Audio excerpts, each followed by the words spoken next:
You're listening to WZYE 95.9 FM. You are listening to WZYE LP 95.9 FM, the most influential name in Caribbean radio in the tri-state area. Broadcasting from East Orange, New Jersey, the most influential name in Caribbean radio, WZYE 95.9 FM.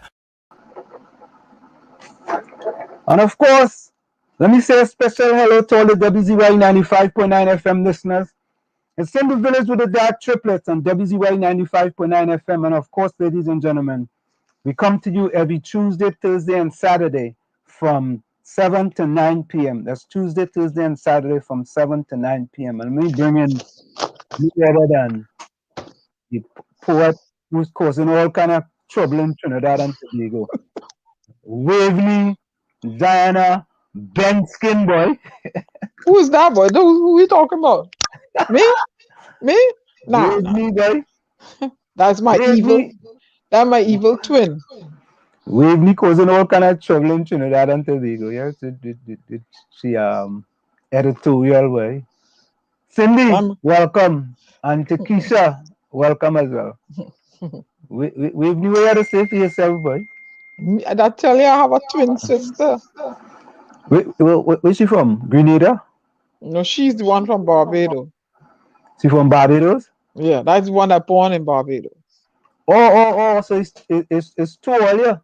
It's twins. We are fraternal twins. One born to a Bajan mother and one born to a Bajan Trinidad. No, we identical twin. But we one born in Trinidad and one born in Barbados.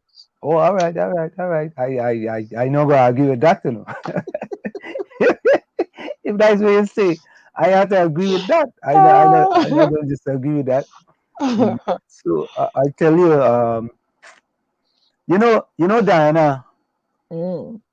I saw a picture today, boy, and it almost make me cry, boy. I know. You see that picture with that lady in the rain, boy? I know. Diana, I ain't lying to you, boy. That picture was devastating, boy, because that picture could be my mother, it could be our aunt, it could have been us. It could have been us. Could have been anybody, boy. You know, Steve Trini Lopez, welcome from Orlando, Florida. Could have been any one of us, you know, boy. Yep. And boy, that picture hurt my heart, boy. It touched parts of my heart I didn't even know was there. And you know what? Go ahead, Anselm. Go ahead. Yeah, of course, Linda MG, welcome as well. Yeah, I mean, boy, Diana, I didn't know what to say or what to do, Diana. Here's the picture, Diana.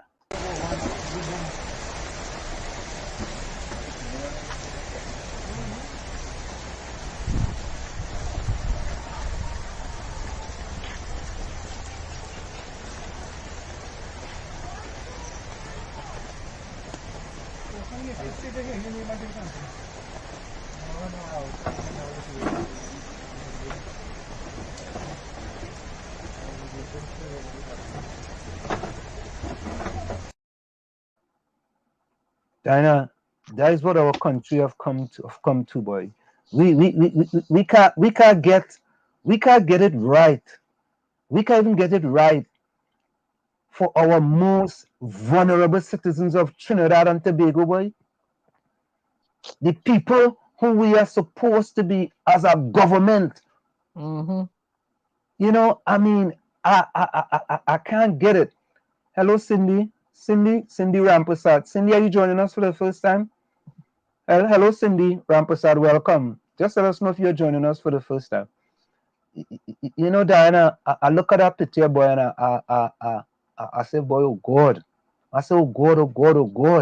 All you know, they're doing the same thing again. All you know, rain go fall. All you can't decide to put up some tents or something, boy. Or you can put them people under a tent and say, well, you, Larry, put up a tent or some kind of thing. Pleasant evening to you, Cindy. Lana, welcome as well. You know, that hurt my heart, boy. And when you give the people who are in charge constructive criticism, right? They want to call you all kind of names. Here's this, here's that, here's the other. But oh God, all you just can't get that right. Just can't get a few tents and put them in a location where you could put up the tents. I mean, how difficult is that? I know, Anselm, I know. I mean, Diana, please tell me I'm missing something. Please tell me I'm missing something. You know what? You know who comes to mind? All people are valuable, right? Remember Granny Lou says? Of course. I wonder if they were to do this to Granny Lou says. But you know, that woman like a Granny Lou says to me, though, you know. Yeah, I know. You know, I'm just, I don't know. I'm lost for words, but you know, my editorial will not be lost for words because I took my time today and I put something together. Because you know why? I was raised by my grandmother, right? My maternal grandmother, whom I have a very close bond with. She's dead, but you know, she populates my thoughts, you know, often because she was very good and kind to me. And you know, and seeing this how they're treating the elderly, it invoked her memory, you know. And I said to myself, supposing she were alive and she were in Trinidad, but she was Bajan, I couldn't sit here and tolerate that. You know, I would have to get an exemption, go home, and see about my grandmother. You understand? I could to have her in the rain like that and so me and somebody would be going. Somebody would hear my mouth, and it would have been off. It would have been off because you can't treat my grandmother like that. But Diana, hey, Phantom, welcome. How are you? How you doing, brother? Good night. I'm letting Diana mash them up tonight, man. I'm letting this storm go after them tonight. I ain't joking. Listen, man, I cannot accept the fact of what I'm seeing there. I have made suggestions by utilizing the secondary school. I said we went to junior sec, boy, and they had a big assembly hall. You know what I mean? And why it is that they can't utilize this assembly hall, you know, to accommodate the people. So you split up the vaccination process and you utilize the secondary schools. What is so complicated about that? And then you won't call the people, yeah, and it's the churn home. You know, we have people sitting out in the rain. The children are home. Utilize the schools that are closed down. I mean, where they get? You know what them PhD stands for? And there's a cousin of mine tell me this: petticoat hanging down. I just think that one, but I like that one. Yeah, that's what them PhD stand for. Because I'm like, what kind of, you know? But you know, we have to light them up and we have to keep embarrassing. And it seems like the only way we're gonna get this thing is to keep embarrassing the country publicly in the international domain, because it seems like we are dealing. It is very obvious. You know what I mean? That's very obvious. He going on. Yeah. It's very obvious that we're dealing with some arrogant, disrespectful people who have no consideration for nobody.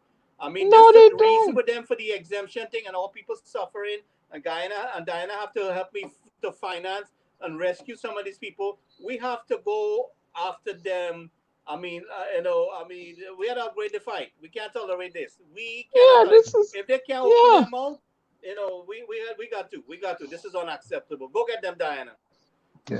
Linda MG says the treatment of our elderly folks is heartless, wicked, and past evil. They really want to get rid of the old folks. These people have arthritis. The rain is not good for them, exposing them to colds, flu, and even COVID. We have to do better than that. Since she ain't invited to come in. This is shameless. Shameless. And Cindy also said, Cindy, pleasant evening to all on live. No, Anselm, I'm in the group 11 months now. My apologies, Cindy. I'm always listening. Lady Diana, you look wonderful tonight. Blessings. Thank you. You always getting Diana compliments, and I don't know this kind of thing going on, you know.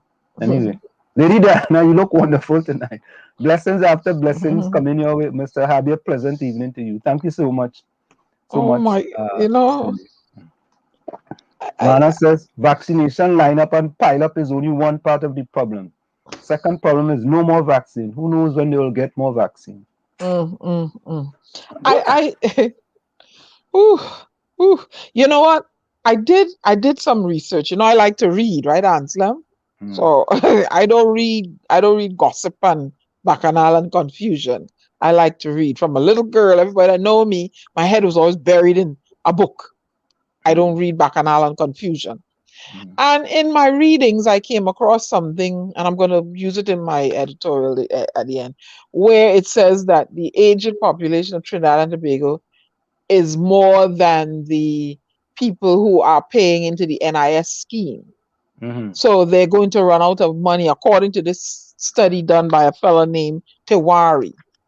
Right? So I said to myself, well, if this is so, and they're not going to have the and by a process of, you know, people migrating and people falling off the working grid, and they're not, you know, paying enough money, the ratio to working versus the people paying into the national insurance scheme, it's going to be lopsided, not in favor of, you know, the government. I wonder if this is a scheme then to dwindle this population. You know, put them out in the cold there and expose, you know, send out this false narrative of this, go and line up to get vaccine. You know, I wonder, you know, because someone also too exposed me and sent me something where back in 1974, JFK, and they had a meeting and they talked about Project 2000, where they talked about the burgeoning population of the world and how they're going to control it. Right? And in it was discussed, you know, ways of how to get, you know, dwindle the world's population. And references are made to famine, war, diseases. So I'm wondering, you know, if these people really, you know, sit down and I'm going to my brother Gary now. Was this COVID thing engineered to do these evil things? You know, because if you're in 1974, you are wondering how to control, because remember they had famine in Africa, right? Remember that? Right? And I'm wondering, do these powers that be, do they do these things and to try to control the population of the world? And China has this thing, you only allowed 1.5 child. Now, what is a half a child? That's a good question. I mean, you know, I don't know. What's a half a child? You know, so I'm like, okay, what's going on here? So, you know, poor, you know, Diana confused. Well, I am seeing a Chinese style. This is what I'm very aggravated for. I'm seeing a Chinese style of dictatorship in Trinidad. Okay, with no consideration to our people. So I don't know who this government is representing, because it's certainly not representing our people. It's very inconsiderate towards our people. I mean, you could be. They don't care who dead or who. I mean, who end up in the street. They don't care nothing. Nope. Nothing at all. Nope. And the leader of it is Dr. Rowley. And we have to hold Dr. Rowley most accountable. I'm so disappointed in Dr. Rowley. How you treat your elderly people like this? Get a conversation with him. He's very arrogant that he don't know us. You can't even get a conversation with him. All the effort we make to assist him. No, so this blatant arrogance, this can't be tolerated, Diana. Go get them. But Diana and Gary, not only that, right? I just don't understand, man, that it seemed like if something is going wrong in Trinidad and Tobago, you know, because even now they have WASA sending out things, right, for people to pay more. Oh God! And they can't supply a good supply of water. But look at the timing. At this point in time, you want to increase, right, people's payment to WASA at this time, boss. At this time, all you just cool it, man. Just cool it. Wait, Forget everything. Suspend everything. But Suspend Anselm, WhatsApp payment. Suspend TNTech payment. B-Mobile go on a 6 months, sabbatical. All the banks, if people can't pay, or they get a 6 months sabbatical. Or that's all the things they do here in the United States of America. but that directive should have come from Dr. Rowley, a moratorium on debts. You should not have to be paying any bills. Dr. Rowley should have issued that moratorium to these lending institutions. No, Diana, but he did not. He didn't do no such thing. All he got to tell you from your face, you don't like the cement price. That's all he could do. He shouldn't do it. Go on. Stand up and buff. Tell the man you don't want to see. What the cement? You need to put. You don't have to lead. You have to put on moratorium. The people that you tell don't go to work, the institutions, these entities still want their bills paid. Now, how you could tell people don't go to work, but yet you didn't put any moratorium in place ordering the banks not to come down on them for mortgages, not to come down on them for credit cards, not to come WZYE, not to harass them for payment, but they're sending 𝗪𝗶𝘁𝗵 through the pipe, not to TNTech, not to harass them for light bill. You, Dr. Rowley, are supposed to put down a moratorium. Where is it? Am I correct that First Citizens Bank is government owned? Am I correct? Isn't that where all the pension and stuff goes that the government controls? Where is it? Gary, I'm not sure, I don't know. I wonder if it's I know there's. I wonder if it's unit trust. I'm not sure. I'm not sure about that one. I'm not sure. Yeah, we gotta find that out. But the thing about it, the government has people in the chat. I'm sure if people in the chat can give us that. So Gary, here's the headline. WZYE has begun disconnecting customers for non-payment. How you could they need water to wash their hand. I saw that. And flush the toilet. The Water and Sewage Authority has begun debt recovery action against customers who have not paid their outstanding arrears, nor contacted the authority to make agreement to do so. The debt recovery action began on Wednesday with the disconnection of several customers in 𝗪𝗶𝘃𝗧𝗦, San Juan, and Chaguanas, after numerous attempts to encourage these customers to pay or make agreement to pay prove futile. Listen. Let's say them people owe 5 years, they ain't pay. We in COVID-19, it's a pandemic.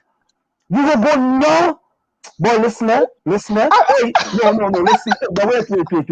Wait. Listen to this fella. Hey, madman, 𝗪𝗵𝘁𝗀𝗽𝗧 come.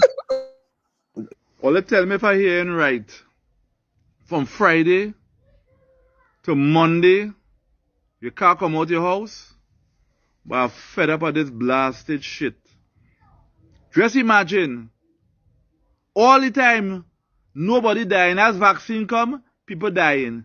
People do anything for power, anything for world order. People have no money. Children have no food. You never give nobody no grant. And you don't care about nobody. No, you wouldn't stay inside for 2 days. Father's Day. You don't want no children go and see their father. How you going to build a community? You can build any community where children can go and see their father on Father's Day. You can't lock down no country on no Father's Day. Too damn wicked, stupid, nasty, and ugly. I hope this reach up inside of your caca hole. Okay. That's mad, partner. That's far-reaching. Yeah, I listen. I don't know. I really don't know what else to say. Oh, look this other one. Look this other one.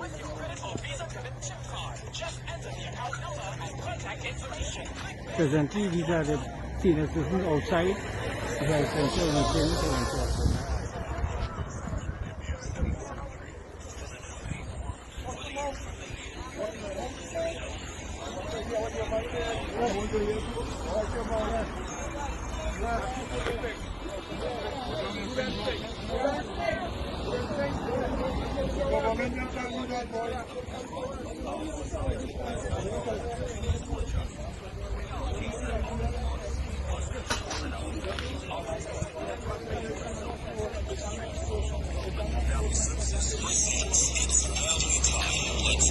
At 8 8:17, the first person was allowed to enter the health center this morning at 8:17.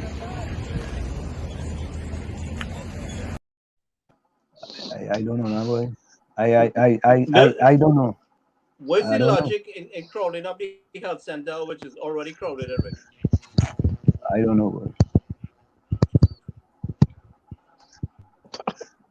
I don't know. Oh, my. I don't know what to say. I don't know what to say. I don't know.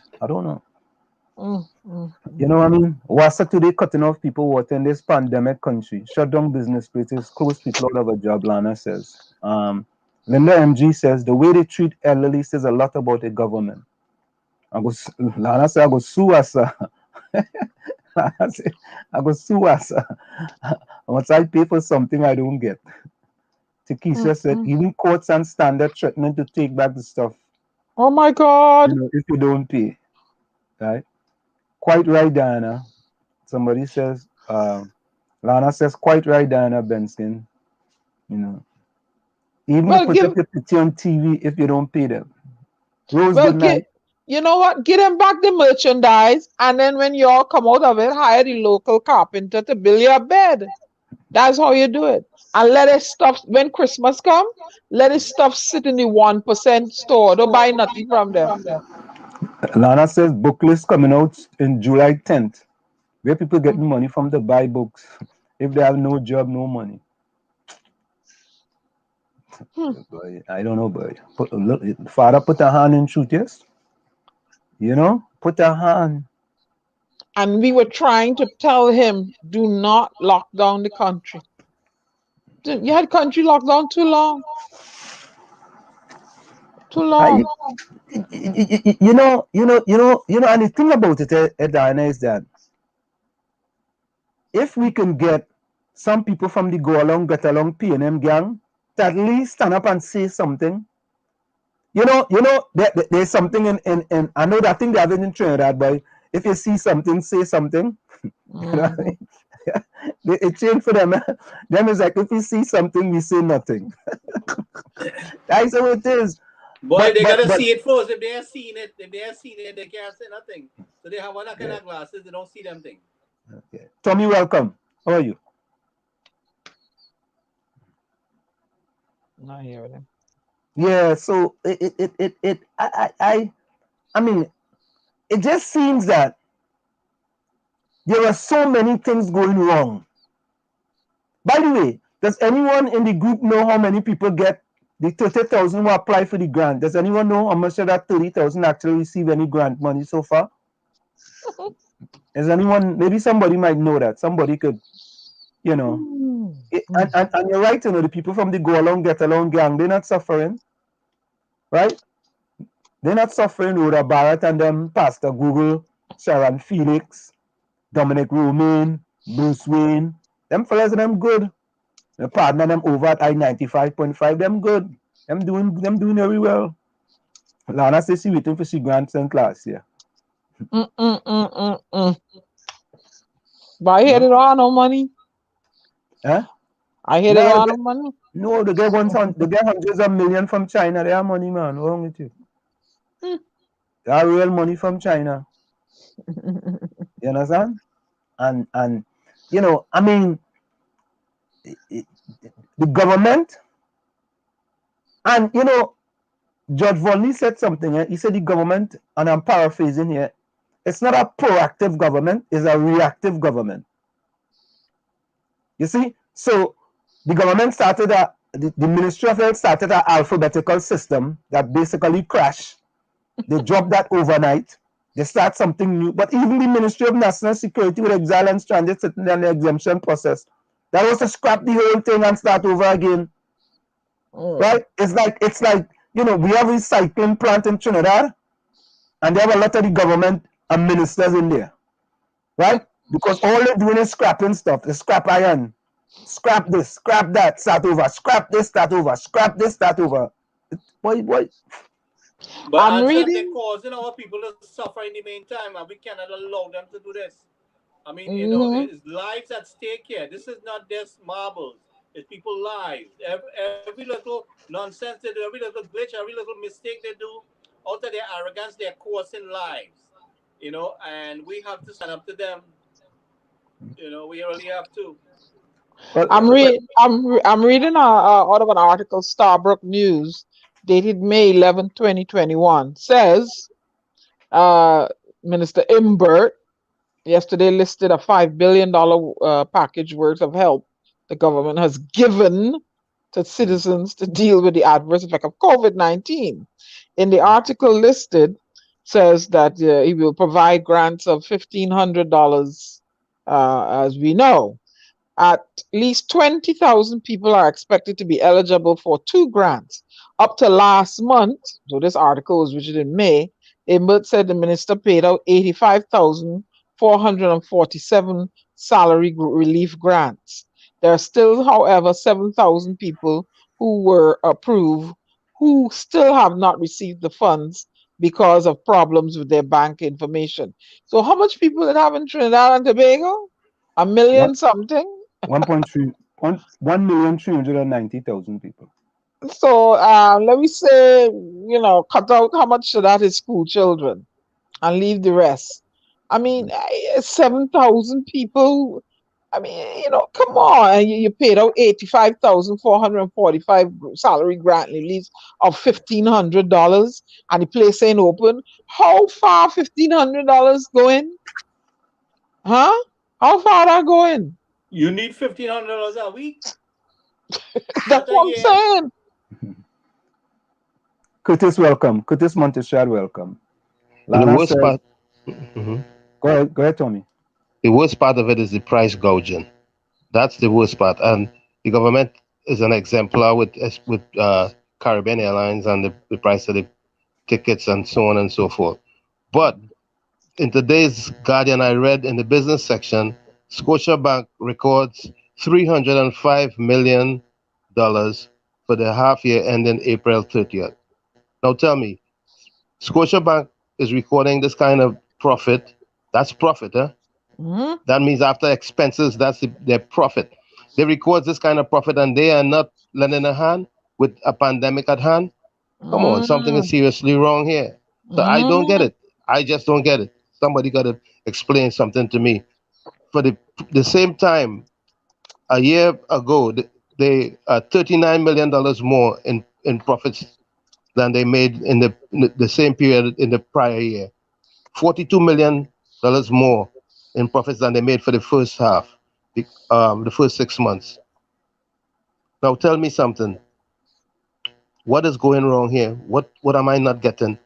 Are these predators in paradise having a field day and going unchecked and not being called upon to help in a pandemic? Come on.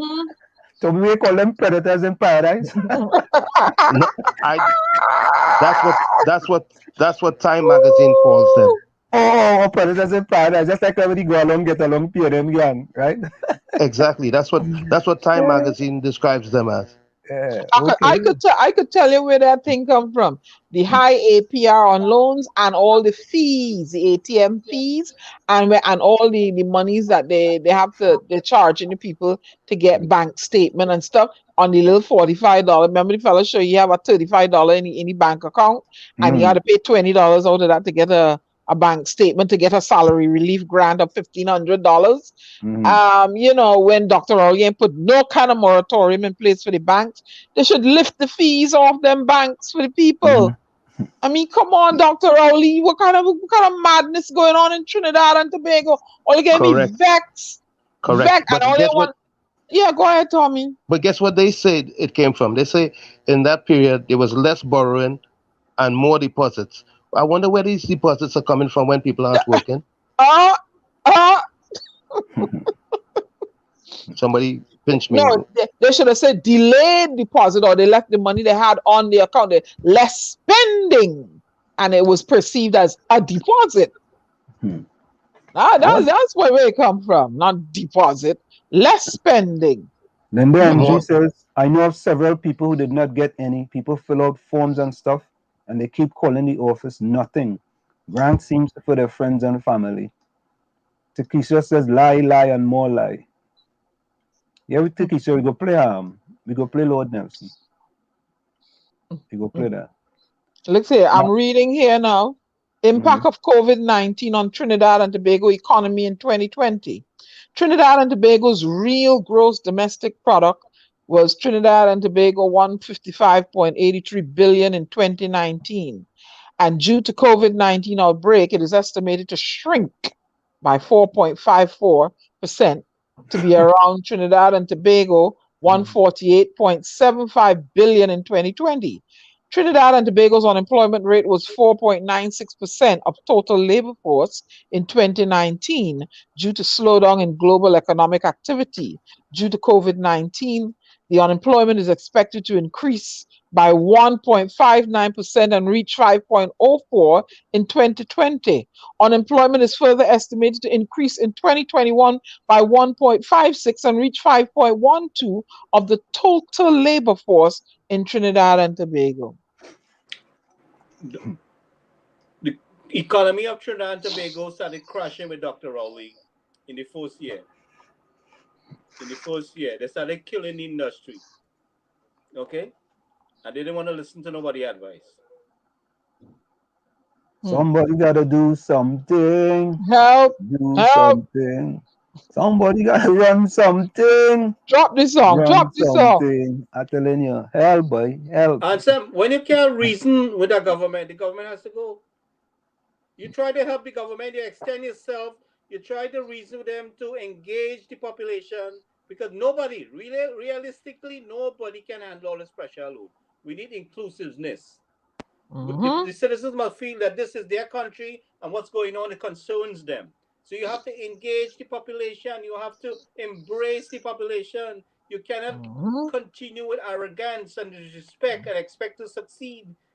Nope. This one is for Takesha. Go right ahead. Let me see if that one coming up there, buddy. Here we go. This is for Takesha.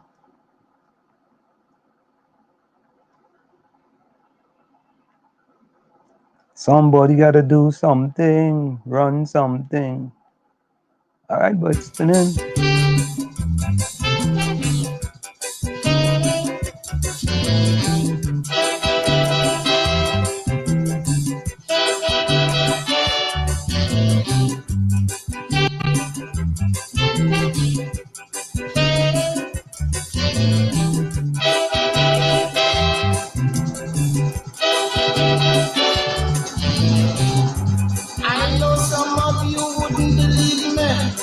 But if a lie asked me good friend Mackie, it was a big lying competition to see who they will crown as lion champion.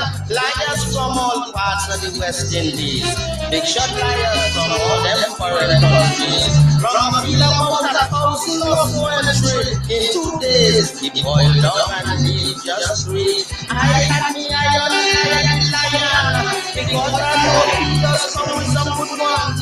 But they had a young fella named Debo, come from some village here in Tobago. He said his father is Tobago's best fisherman. Catch a fisherman, why did he man? He had to tie on a boat and swim back to land to get his brother a ring, to give him a hand. You hear lie? That is lie. Lie? You hear lie? Teacher Pussy say if you tell a lie, you're going to hell as soon as you die. What is that? Check it out.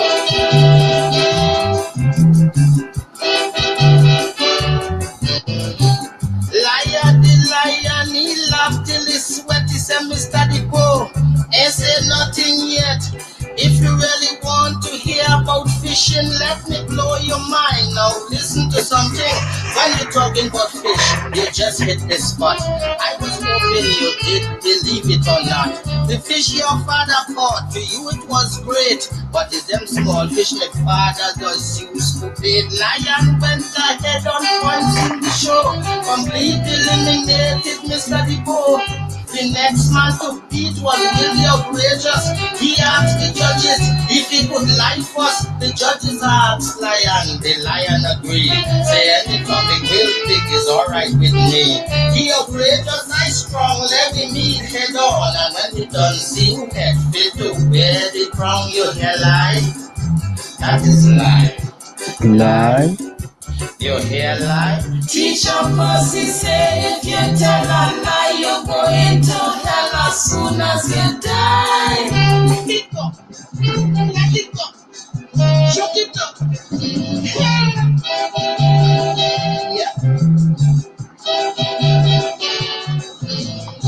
The outrageous say. And of course, that's the one and only Lord Nelson, boy. You hear lie, boy?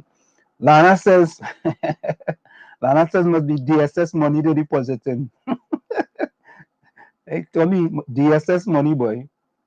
Lana says 4 more years of this kind of thing in Trinidad and Tobago. Not everybody have land to plant to survive and feed their family. We have just join us. Let me say welcome to Albert Montano. Welcome, joining us from Canada, I think. Albert, welcome. Albert says this is not what some people think to it. With all the problems Trinidad is P&M country. Migration is going to be a must because no jobs for young children in this country if they keep working till 65.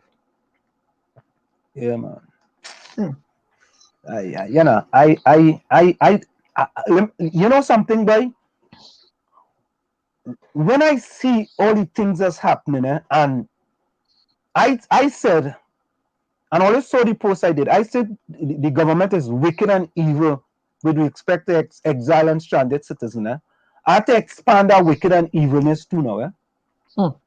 The wicked and evil now to senior citizens.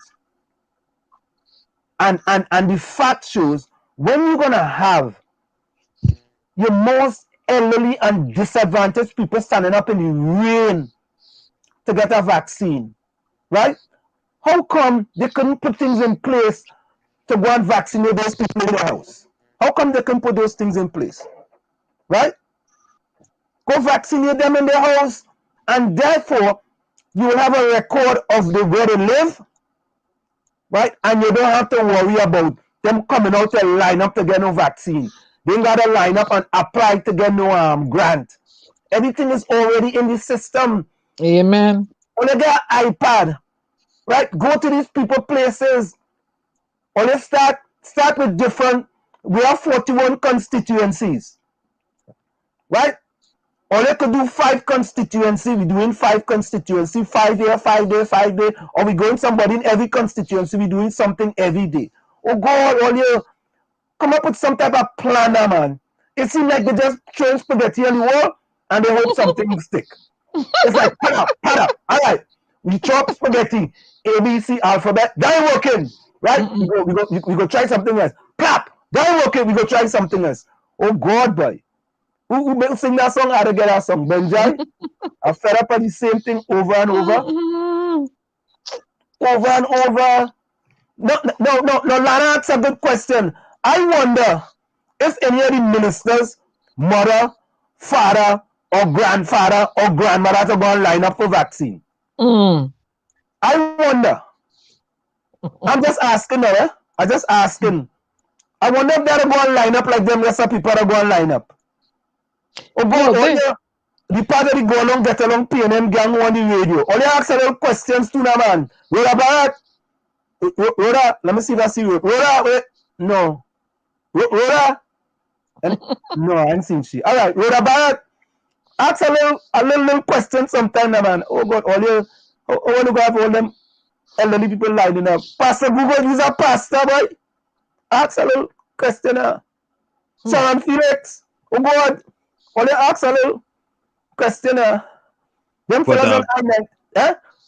But Lana talking about migration with the Sinovac and Chinese vaccine, pretty soon no country wouldn't want to admit nobody's with no persons with that.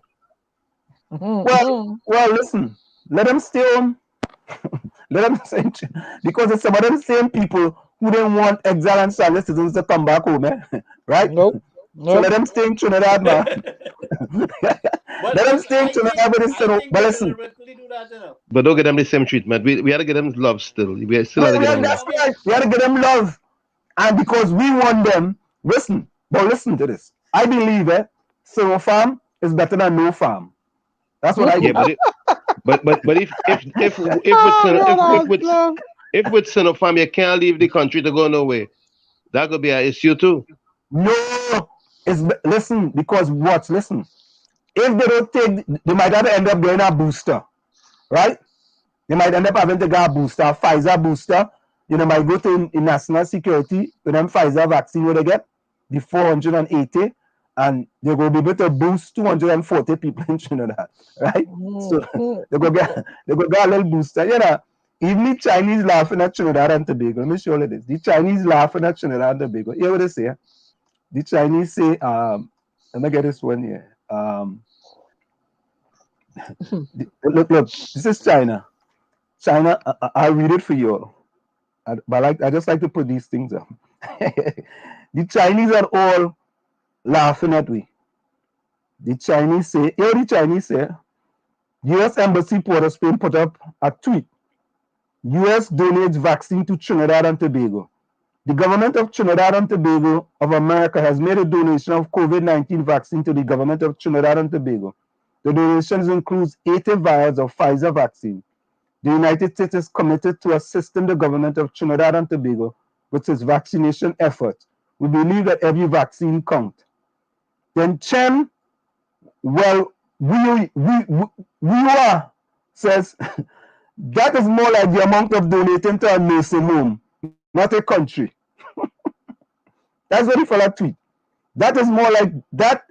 That is more like the amount of donating to a nursing home, not a country. Right? So the Chinese joking and all, they making joke. Look. Chinese say, China state media mocks US for gifting 480 vaccine doses to Trinidad and Tobago after they gave 100K. Right? They making joke. But look, even I'm gonna remove that from there. Even Guyana going to be free too. Guyana say TNT's wrongly out of line and reckless. Sputnik V saving lives in 74 countries. Dr. Ramsamy from Guyana. You know, because Guyana said, listen, we go and save we people. We don't care if Sputnik not approved by the WHO. When all the people dead in Trinidad and Tobago, the WHO come into Trinidad for the family to bury them? Or the WHO come into Trinidad to help them families? Guyana say all the later for that, who? We don't want to know if it's who, what, where, why. Sputnik, we taking that. We saving lives. And that's what it should be. We in Trinidad. Them purposely delayed on getting vaccine to get the Chinese vaccine. You realize what happened? Oh God. I know good. No, I don't think so. You think so, bud? Yes, it's Chochong again back in action. They're doing things about it. You have seen that? No, I think they will do that. You think so, bud? Dana, I think so. I see him the other day. That's how it would look to me. They had ample times to get the Indian vaccine. Is when they get cost, they want to start communicating, right? When they could have grabbed more vaccine from India.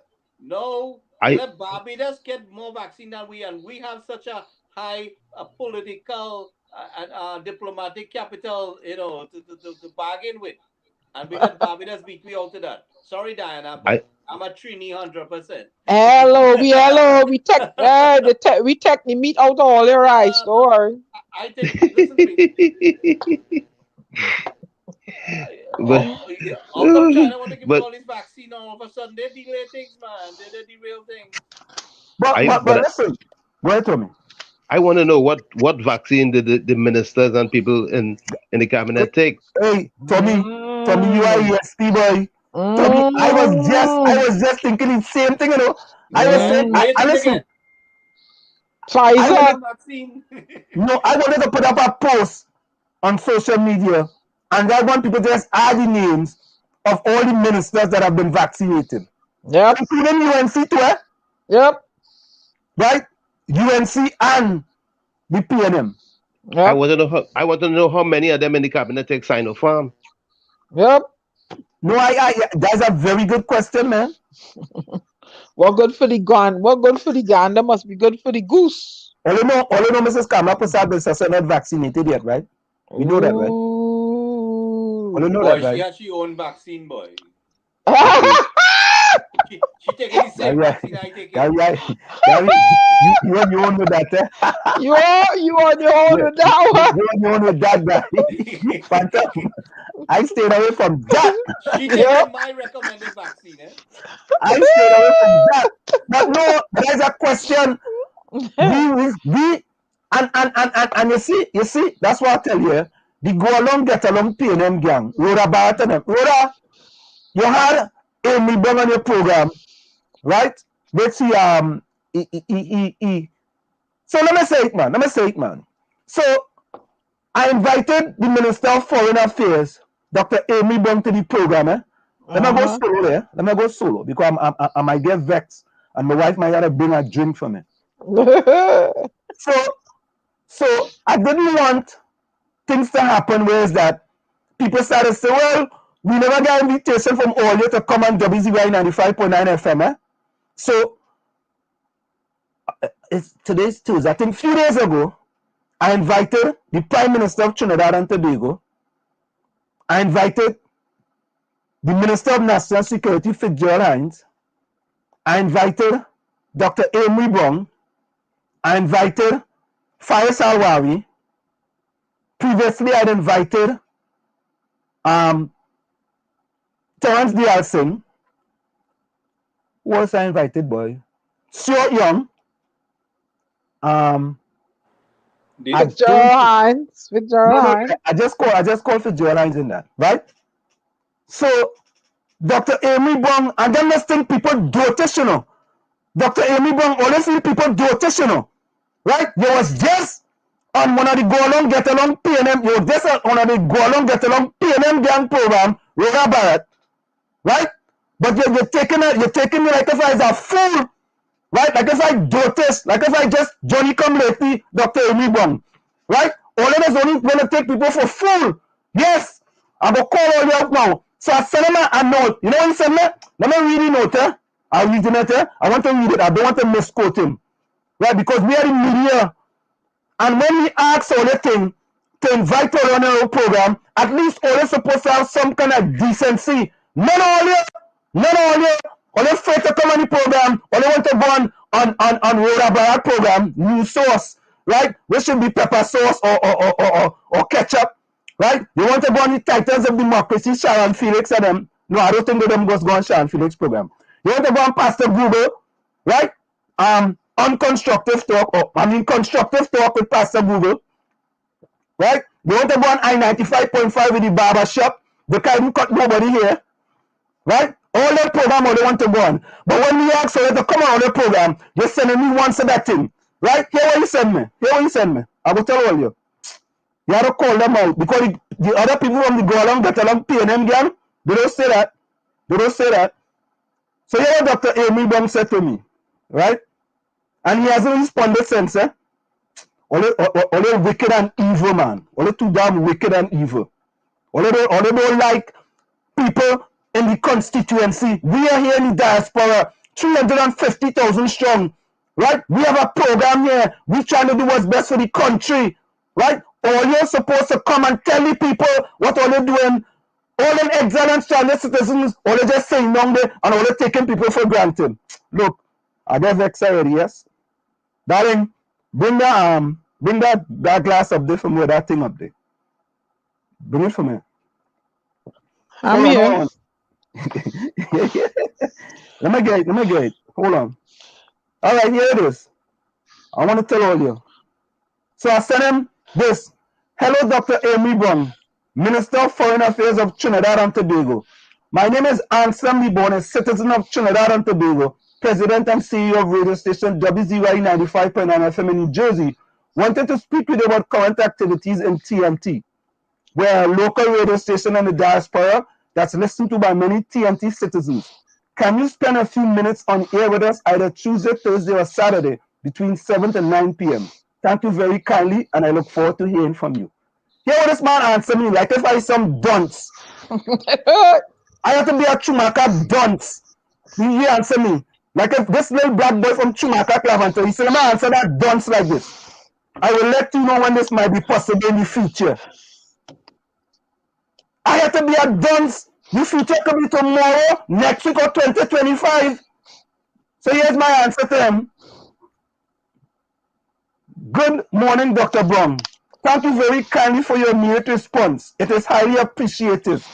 The future can be tomorrow, next week, or 2025. Do you have a specific time frame that you can let me know? Thanks. Crickets. After that, crickets. Cricket. Nothing after that. Dr. 𝗪𝗶𝗃𝗃𝗧𝗦, all does only want to take people for granted. And I'm not gonna forget this when 2025 coming. You see, all running and hiding and ducking, right? All too damn disrespectful. Dr. 𝗪𝗶𝗃𝗃𝗧𝗦 and the rest again all you. Soca, the Prime Minister of Trinidad and Tobago, Dr. 𝗪𝗶𝗃𝗧𝗦, he can't come on the program. No, he don't want to come on the program because I'm not going to show no softball.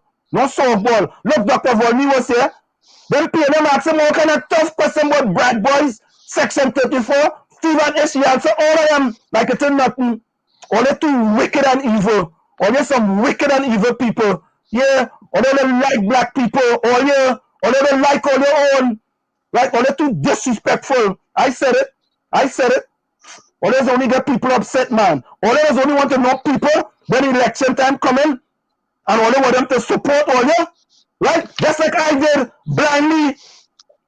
I supported Dr. 𝗪𝗏𝗃𝗧𝗦. Had him twice in my house. Twice.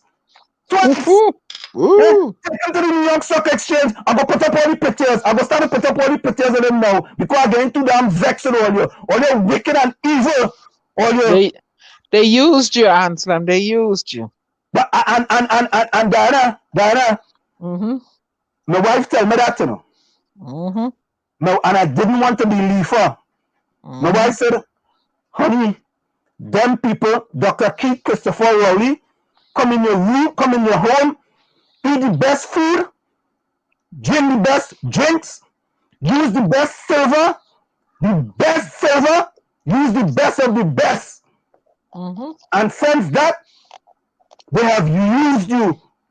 Honey, I'm sorry to tell you that. And I was trying to tell she. Let me get all your next story. I'm going to get all your story. Let me get all you some stories now, quickly. All allow me. Dr. Rowley was up here sometime before COVID-19, I think in 2019. I said to my wife, I said, honey, you know, the Prime Minister coming up here, I want us to go, he's going to be in Brooklyn. That's when he come for the NASDAQ thing. Yes, right? yes. And I'm street all over the world, but running up all about the place. I said, honey, I want us to go in Brooklyn because he going to be in Marriott in Brooklyn. My wife said to me, she said, you mad or mad? I going to see that man? I told the woman joking, you know.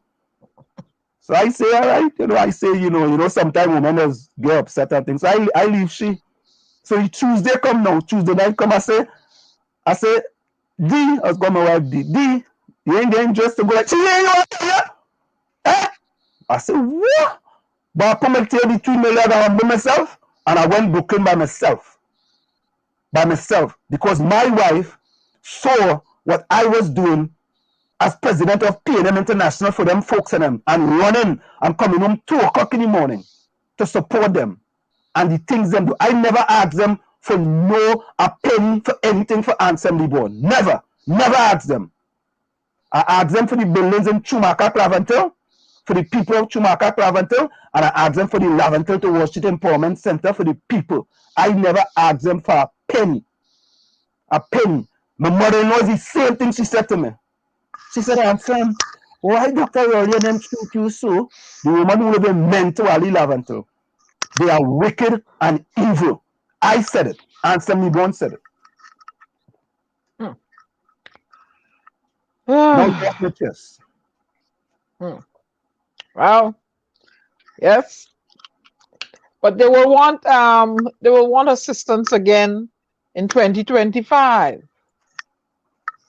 They'll want it again. No, you send a thing. You was just on 𝗪𝗶𝗃𝗃𝗧𝗦 program, and you will send me something, but you will come in the future. Just tell me you ain't coming. Yep. You already told somebody you're not coming, eh?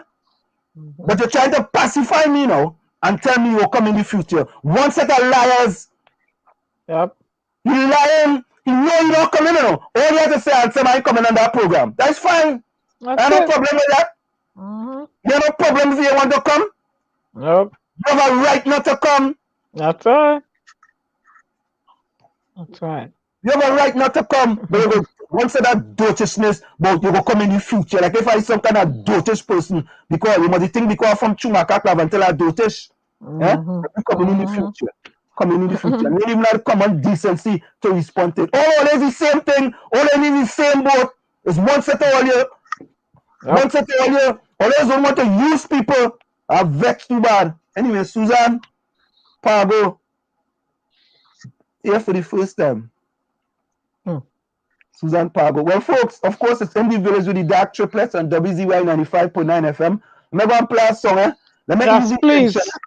Please, easy tension. Yeah, easy tension. Easy tension. Hold up, eh? I'm easy tension. Hold on. I'm easy tension. I'm wicked and evil people. They're too damn wicked and evil. That's what I said. Yes, I said it. Hold on, eh? Let me get this here. I had to play this one here. I know why this buffering like this. You see? I think that's happened just so. I'm going to get this one. Of course, folks, coming up at 8:05, we have the new Soca Warriors coach. Angus, see who's going to be joining us. But I had a cool long, boy. Somebody got us fix something. Shadow. Come, Shadow. I want circling, so boy. I know that boy. Like Shadow was there for too long.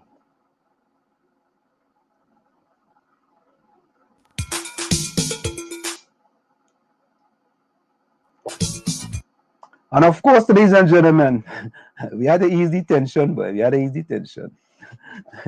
Of course, it's in the village of the dark triplets on WZYE 95.9 FM. Albert Montano's handsome, calm down. Oh God, let me calm down and shoot a boy. Let me take my pill. See that? Bring my pill up there for me. Oh, folks, of course, we have with us, we're going to bring in Angus Eve, the new Soca Warriors coach. Let's add him to the thing here. Angus Eve, welcome to In the Village with the Dark Triplets on WZYE 95.9 FM. Also with us. Yeah, little dad boy. Thanks for having me. Yeah, little dad boy, Angus boy. Oh, let me get some light here. Yeah, put a little light there for me. A little light. You see me or I need more? A little more. Alright, let me move from the spot I am on. Maybe he need to go into his display, his settings and pull up his display. Or maybe Wassa turn off his light. Maybe Wassa turn off his lights. Maybe TNT turn off your light, boy. Wassa. Yeah, we go with that. We go with that, Angus. Angus, of course. I want to say thank you so much for joining us. We really appreciate, you coming in here because, I am a sports fan and a Soca Warriors fan. And to tell you that when Trinidad made it to the 2006 World Cup, I've always told myself, whenever Trinidad make it to a World Cup, the first World Cup, I will make sure and be there, and I was at that 2006 World Cup. So let me say, we also have with us in the village, we have Diana Benskin, we have Marshall Nisbet, and we have a fellow called the Phantom. So it's in the village with the dark triplets. We welcome you. You have a Phantom in there, boy? Yeah, we have a Phantom, boy. Well, we have a Phantom, we have a Storm too, Diana, that's called Diana is Storm. Okay, you understand? Yeah. And we have Tommy, that's called Tommy the outside child because of the dark triplet, and he's the outside child.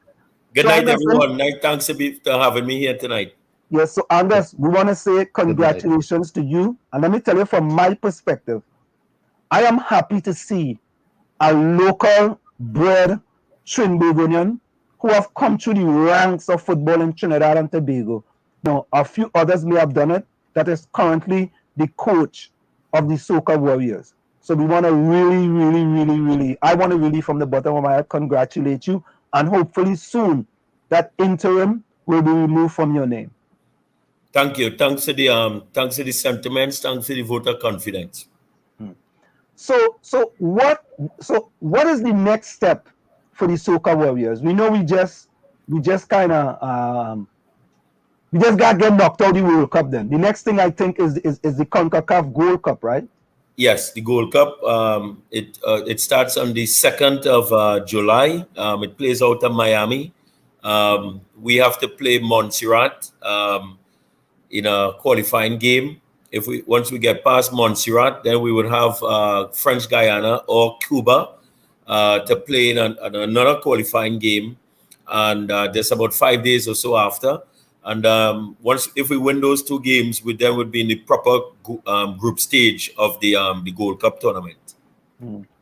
Now, what are some of the differences, Angus, you believe that you can bring to the Soca Warriors team? Because I mean, Bahamas tie with you. I think Bahamas is ranked 200 and something. I don't know if the FIFA list does go past 150, but I think Bahamas ranked 200 and something. And Yeah. Bahamas tied with us. You know, I was so disappointed in that game, man. What do you think you can bring differently, you know, to bring the Soca Warriors back to the level they have previously achieved? Well, first of all, the rankings is very deceptive because a lot of teams didn't play any football this year. No, I'm not saying that we wasn't supposed to be competing with teams like Bahamas and Bermuda and these teams. But the rankings now is very skewed because, for instance, we played Montserrat. They rank way lower than us. Not that we're much higher than them at this point in time. But they also have a lot of players who are from England because of what happened to them, you know, the tragedy they had when they had the volcano eruption. So they have a lot of people who, you know, have been repatriated from England and stuff like that. So they do have that facility there. So it wouldn't be an easy task for us because they have a lot of players who play in the English leagues, albeit the lower leagues. They still would have a level of professionalism. But it's saying that we have a good chance as any.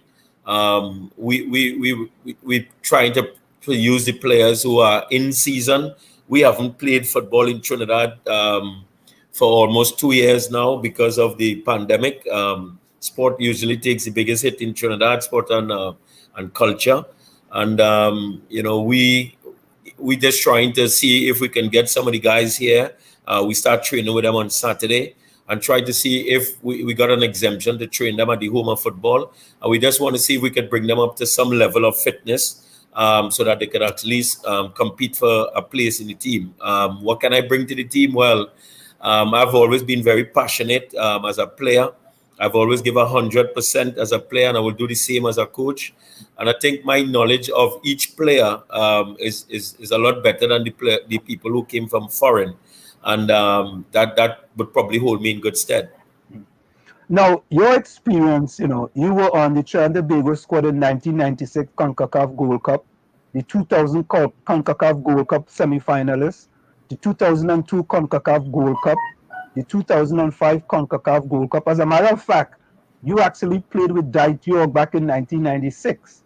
Yeah. And correct me if I'm wrong, I think that one of the teams that you were on actually make it to the under 23 or under 21 World Cup? Under 21 World Cup in Portugal in 1991. Like I said, Dwight, first ever team from an English Caribbean speaking country to qualify for any type of World Cup at the point in time.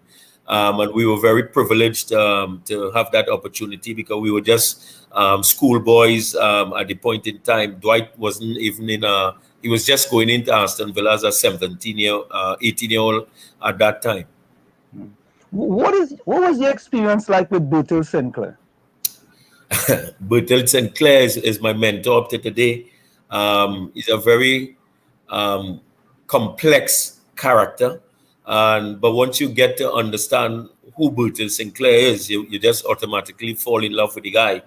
𝗪𝗫𝗪𝗧 Sinclair is all about country. He's all about pride for the country. And I think that is what he instilled in us, that hard work, discipline, and teamwork that will get you everywhere. And those are the same pillars that I would want to carry into my team. But 𝗪𝗫𝗪𝗧 Sinclair, one of the most charismatic people that I've ever met in my life. Diana, Tommy, and Gary, if you guys want to jump in at any time, feel free to jump in. And people in the chat, normally, Angus, we have people in the chat. If people in the chat have any questions, you know, we like you to pose your questions so we can ask Angus, right? No So, problem. I have a question for him. sure, go ahead. Women's football in Trinidad and Tobago. How far up the chain is it? And is it a question? Can a girl make a living off professionally? Or is it just, you know, like I did with my brothers, kick a ball? Remember, have you heard the name 𝗪𝗵𝘁𝗵𝗃? Of course, Andwin is a Yeah, legend. Yeah. I played field hockey at 𝗧𝗥𝗜𝗣𝗟𝗘, but I would go and I would train with him in Port of Spain, kick a ball with him. Yeah, women football is similar path as the men football. We have a number of players from the women team playing in the collegiate leagues in America, also playing in the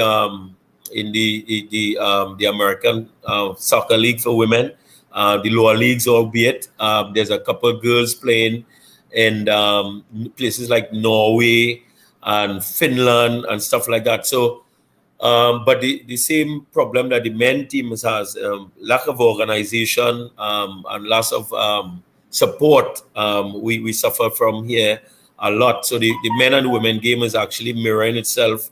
The women nearly were almost qualified in, I think it would have been the France World Cup, I think it's 17, when the women almost qualified for that World Cup, but unfortunately we haven't gotten that close in a while.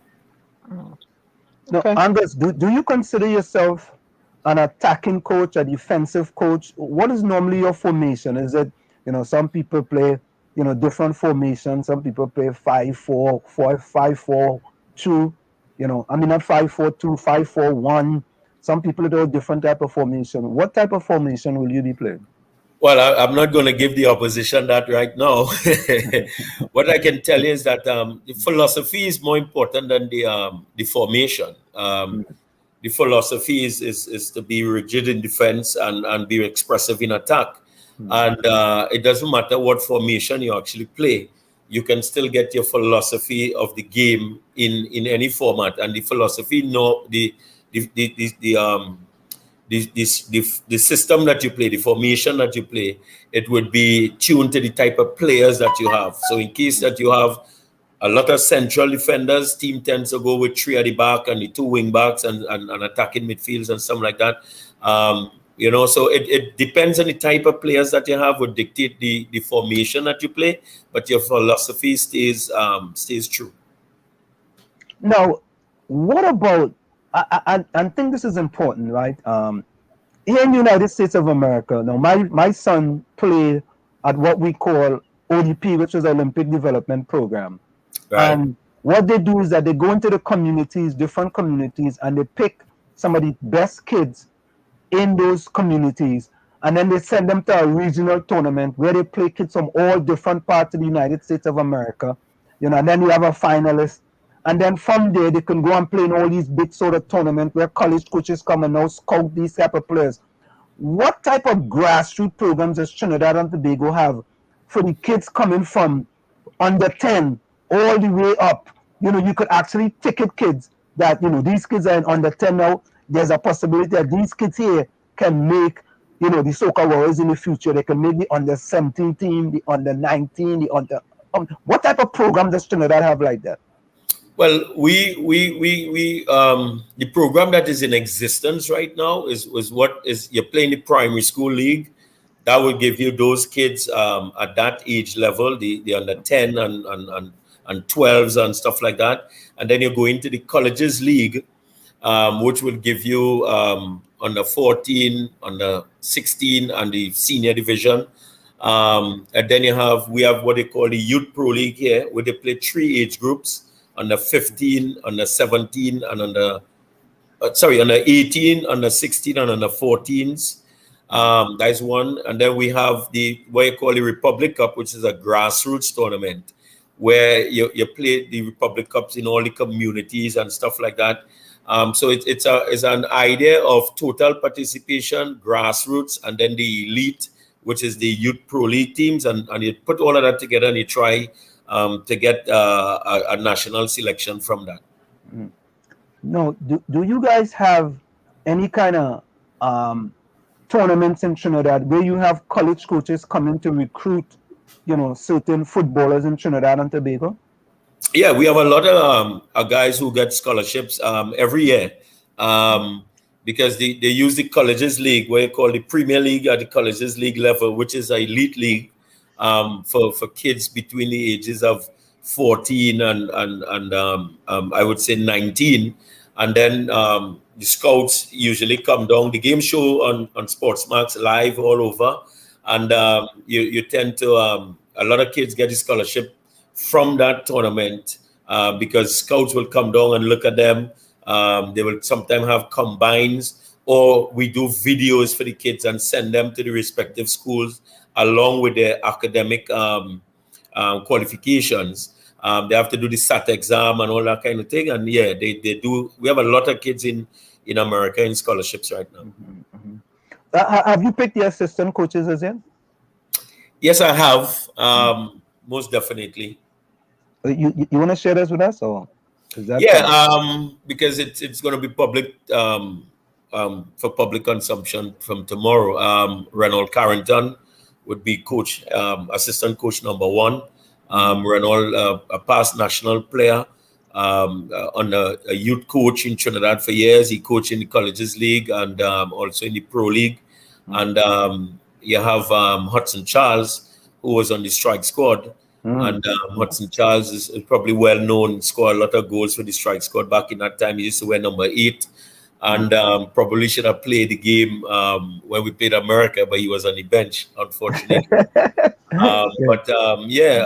So those are the 2 guys as backup coaches that I have. I also have a lot of respect for them guys. I wear number 8 because I used to watch Hudson Charles play with number 8 for the strike squad. So it's guys who we have a good camaraderie, we have a good chemistry, and they're well qualified in the field. So now, Angus, are all spots up for grab, or certain people already know they're on the team? You're always going to have a core. You're always going to have a core what you're thinking about. But with Trinidad, there's a lot of challenges with the players because our players play in the American League primarily and then scattered all over in smaller leagues in Malta and in Czechoslovakia and all these type of places where the younger kids are looking for that type of opportunities. So the more experienced ones are actually playing in the MLS or in the USL. And, there's difficulties in getting the guys back because those leagues don't stop. And sometimes when you request the players, those coaches, they try to win what they competed into. They don't really have Trinidad and Tobago to study. So, there's difficulties there, and I'm learning swiftly as I go along. Well, that's interesting. And this is a commentary now, Angus. Angus, I hope that the Trinidad and Tobago Football Association, from a compensation perspective, will treat you the same way they treated the last coach from a compensation perspective. Because there's too much time, coaches from Trinidad and Tobago, compensation level is at a different value than the coaches who supposedly have some sort of foreign experience. So that's just my comment, in that I hope you are treated with the same manner from a compensation perspective that they have treated the most recent Soca Warriors coach. Yeah. Thanks for the commentary. I like that. I like that one, Angus. I like that one. But listen, I tell you, we actually want to wish you, unless there's anything you would like to add, we appreciate you coming on. I sent you the message and you willfully come on. You willingly come on, without much problems. What we would like to do is that, we like to wish you a whole lot of success. We know that, from your career, the many times you have represented. By the way, 𝗪𝗵𝘁𝗵𝗏 ever win thing? I know you was the coach at 𝗪𝗵𝘁𝗵𝗏. 𝗪𝗵𝘁𝗵, over the last 6 years, I won the title, the national title 4 times, the national intercol twice, and the furthest we came from first would have been second for the 2 years that we didn't win. Oh yeah, so you're big in the dance, man. You know, you're big in the dance. Yeah. You know, so you have rapport with these young men. You know, and now from a recruiting perspective, do you have recruits outside of Trinidad and Tobago who are normally, you know, there might be some good players whose parents are Trinbagonians, but they were born in America, they were born in England, or they were born in Canada. Do you guys have any kind of recruiting process to try to get some of those individuals into the team, into the Trinidad Tobago Soca Warriors? Well, the last coach was working feverishly on trying to get those type of players in. There were some guys from Canada, England, America. I think he used most of them in the American game where they got 7. And they were never called back. They were never entertained anymore. I actually thought it was unfair putting them in a situation like that, having the first opportunity, having wanting to serve their country. And then, you know, they went out on a whimper, basically, and they haven't been called back. It's difficult for me to deal with those players right now. But I would definitely, because maybe some of them are listening to your show, they will definitely get an opportunity with me once I seal down the job, because that's my intention. I'm on an audition, and I want to seal the job for a long-term period. And I would definitely give them an opportunity in the future. But I would have to say that right now, there's no real players on the horizon that, you know, like the Jamaicans are getting and stuff like that. You all are not making children in England. You Trinidadians, you're only going in New York. And we're not making babies in England, so we could get some of them guys who in America get Jamaica get it. So maybe that's something that you should think about. I tell you, I mean, it's so much of a pleasure, you know, to speak with an icon like you in Trinidad and Tobago, representing Trinidad so many times in the past.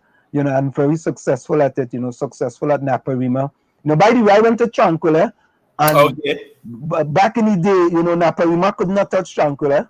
There's our old 𝗪𝗶𝘁𝗀𝗃 comprehensive boy, 𝗪𝗵𝘁𝗀𝗃 and all these type of guys, you know. Yeah, remember all of them guys, man. But back in my day, was I follow him Tom Phillip from way back when. You understand? And we used to beat everybody, you know. 𝗪𝗶𝘶𝗵 them come after that, you know. Yeah. Well, I went to 𝗪𝗶𝘶𝗵, so that's why. Okay. It's a pleasure, man. And if Diana, Tommy, or Gary doesn't have any more question, Angus, Eve, I want to wish you the best. You know, we want you to go to this Gold Cup, make Trinidad and Tobago qualify, so you can put Trinidad map again. By the way, one last question before you go. Will your team be predominantly local or a mix of local and foreign? We're hoping for a definite mix of the guys that I have in mind right now is a mix of local and foreign. As I said, there's a lot of challenges with the foreign-based players. Some of the European guys have not CONCACAF, but they have UEFA championship. They play, the teams playing in the early rounds, and that is a massive challenge. I don't want to jeopardize anybody's job. I always tend to believe that to be a good coach, you have to coach the players that you have, and not think about the players that you don't have, because then you need to give the guys the confidence and the belief that you believe in them and that they can go out and perform adequately well. And I have no doubt, you know, we do need some of the foreign-based players to add that little bit of experience and stuff, especially that they are actually in season, unlike the local players who are not, and training alone will never give you that level of match fitness that you would need. You probably will be fit, but not match fit, football fitness. Well, here's my last question. Do you believe that the Soca Warriors can go further with a predominantly local team only, that made up of more local players as opposed to a mix of local and foreign players? I think the blend is better. I don't want that comment always comes. That questions always comes up. Local and foreign. I just think that you're Trinidadian. Don't care where you live. You guys are Trinidadians. When you live out there, we all identify each other. There was a story when the COVID was going on, and bigger in the early, sorry, and a Trinidadian guy was stuck in Miami, and he was in the store, and he was hearing a guy speaking in the background and telling, "Hey, what deal on them thing on them day?" And he said that is how we recognized that there was another Trinidadian. You know, don't care where we go, we have that flavor, we have that pizzazz that we possess. And if I think some of us try to change ourselves a little bit too much. And if we're proud of who we are, you know, and I'm a proud Trinidad and Tobagonian, and I want to put a team out that would represent Trinidad in that way. Maybe whether they're from local or foreign, I just want the guys to go and represent the red, white, and black in a positive manner. You have a Trin Beach going in here. I have to remind you. Okay. Okay. Guys, all good. All good. Once you have some Trini in you. I don't have any Trini in me. My mother and father is Bajan. I was only born in Trinidad. So but figure it out. No, I don't have no Trini in me. No Trini. You eat that doubles? Huh? Yeah, you eat that doubles? I eat doubles, callaloo, all kind of things. Well, you have Trini. Angus. Tommy. Yeah, my concern is that soccer or football is a team sport, and you need cohesiveness and playing as a team. When you focus on, they may be well skilled, but they may be not there to develop that cohesiveness with the team. And when you focus on bringing them to play and not play the guys who've been playing together, some of the guys who've been playing together in a cohesive manner, it diminishes the value of the team. What's your opinion on that? Okay, you see, the thing with that is that you have to have, that's why you have a leader, that's why you have a coach. Portugal could complain about the same thing. France could complain about the same thing.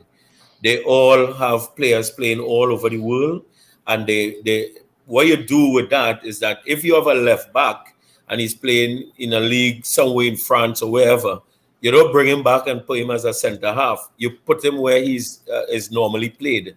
And the question is a good question, but it would stem from the coach working a system that suit the players that come to shorten that process of cohesiveness. So if the players know that if the right back is outside and the winger is supposed to be inside, that would develop a team cohesiveness that and not a camaraderie type one that probably you're speaking about, but the team type one will come from the directions of the coach to shorten that time that they will have to build that level of camaraderie with each other. All righty, I'll take that. Yeah.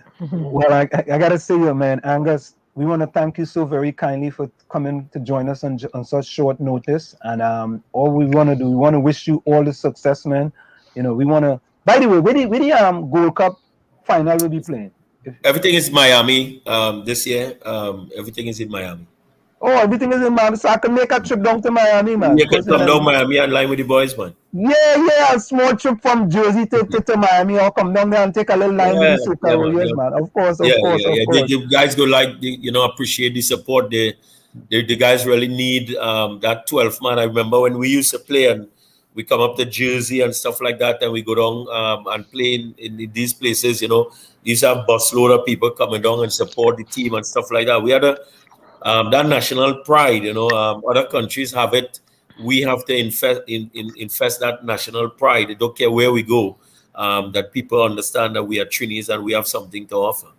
That's real, you know. The last time Trinidad played at Red Bull Center here in New Jersey, I mean, the whole set of Trini, we had everybody drive over to New Jersey, right over there, right over the bridge, and going for the game and supporting, man. People had a flag, all kind of thing, man. That is real. That is real. That is real. So listen, we want to thank you so very kindly, Angus. Any closing words before you go? Just thanks for all the support that have been pouring my way. I know that that's just the initial support.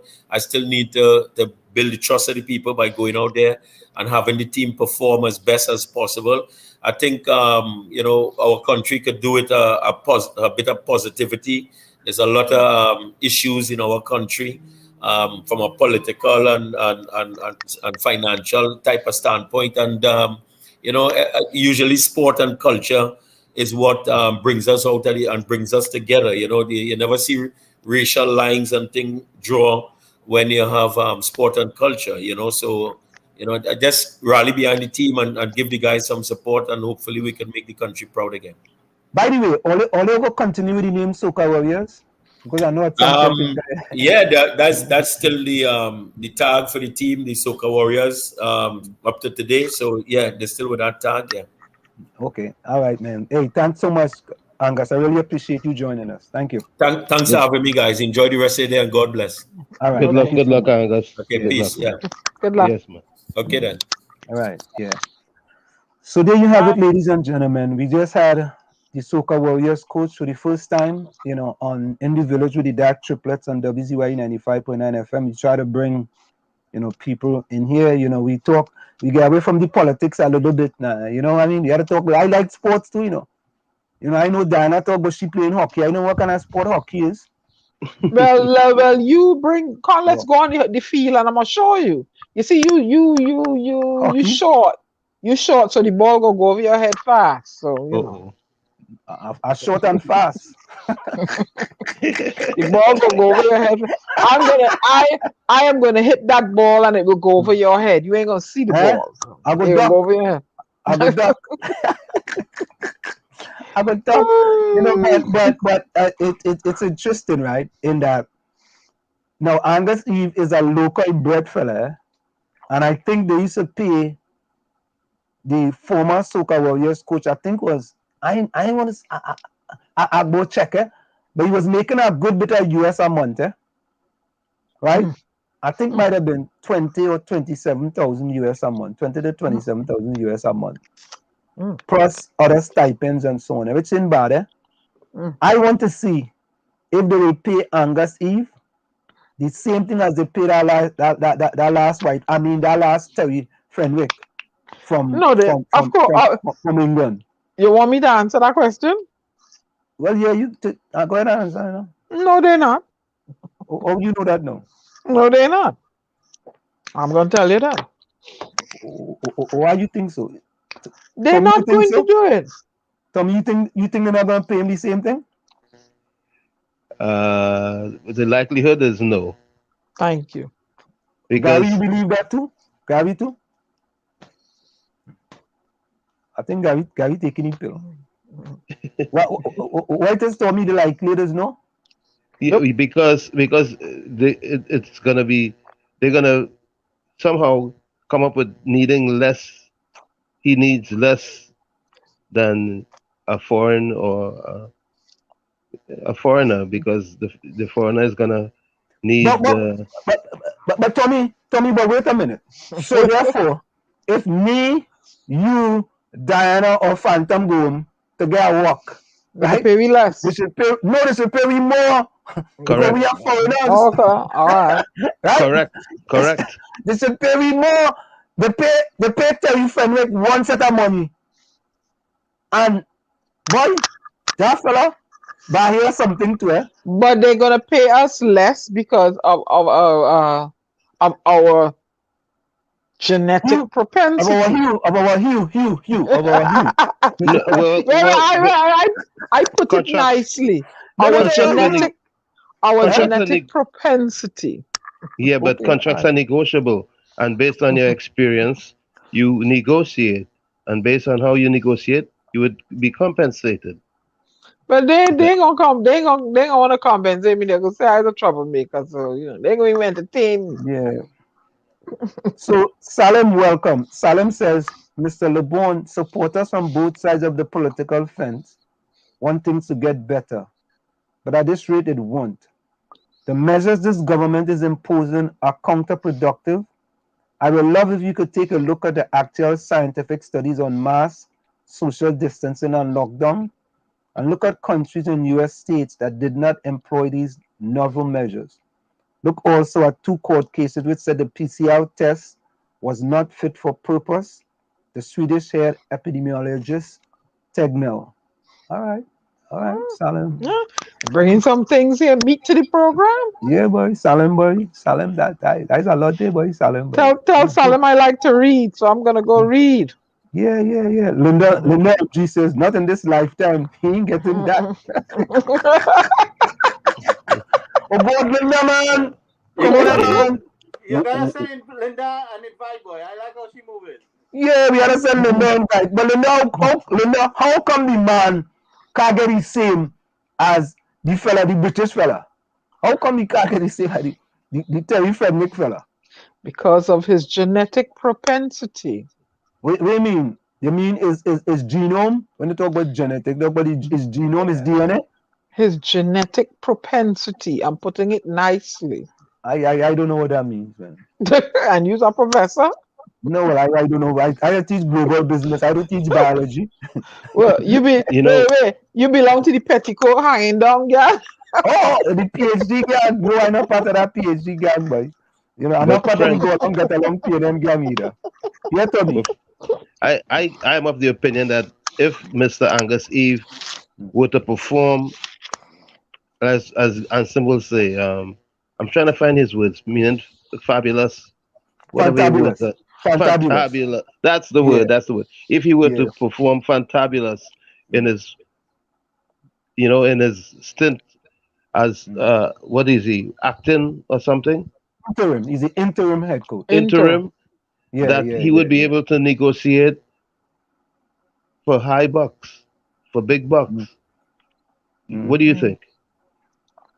Yeah, well.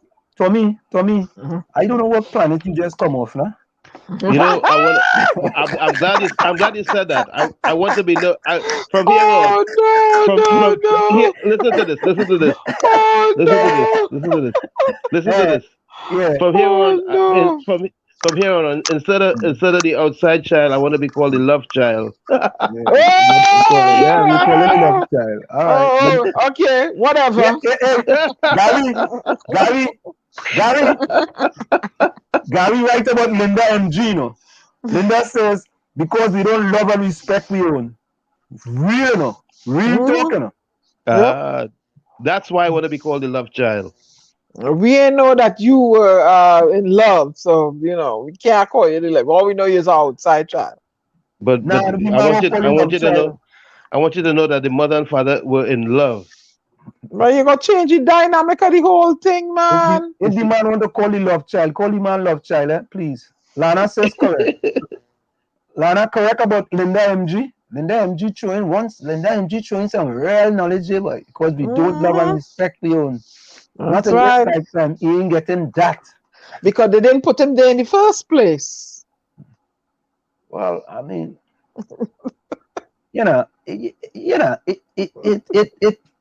I wonder if Gary,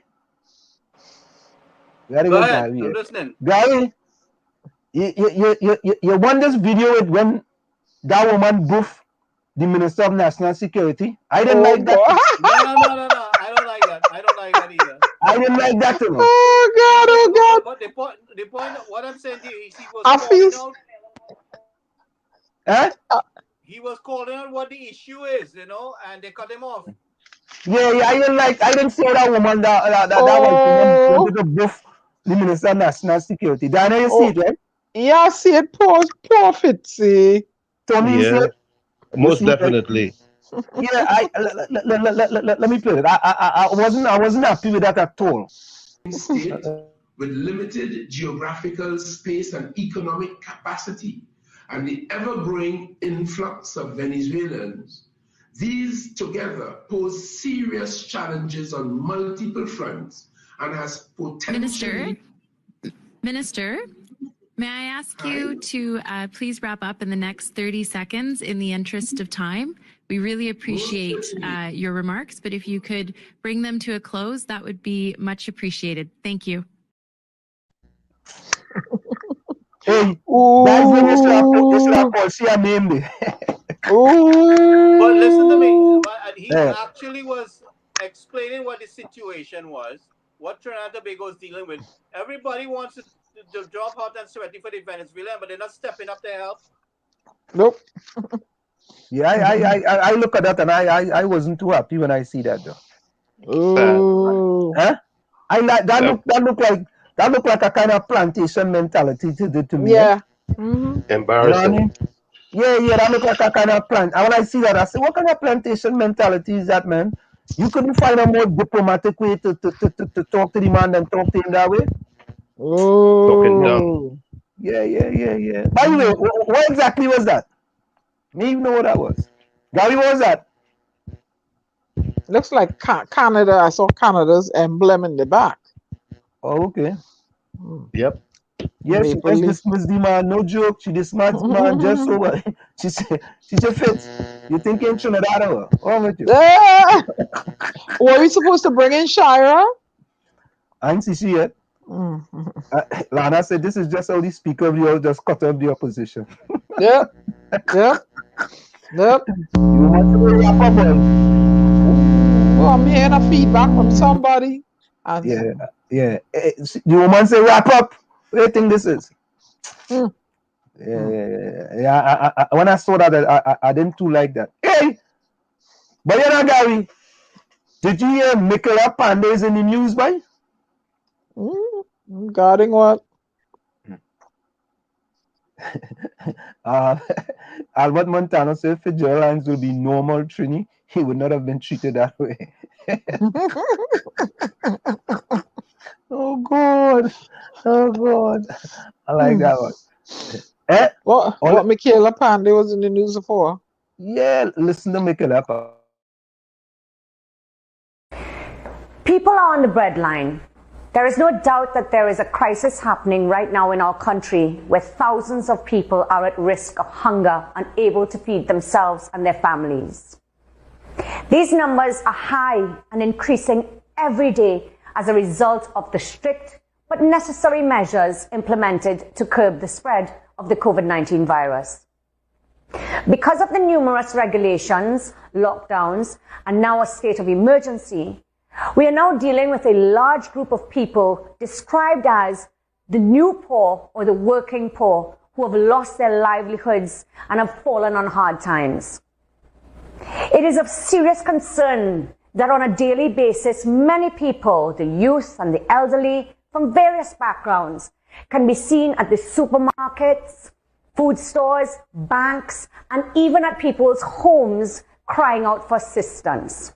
They've not chosen to be in this position.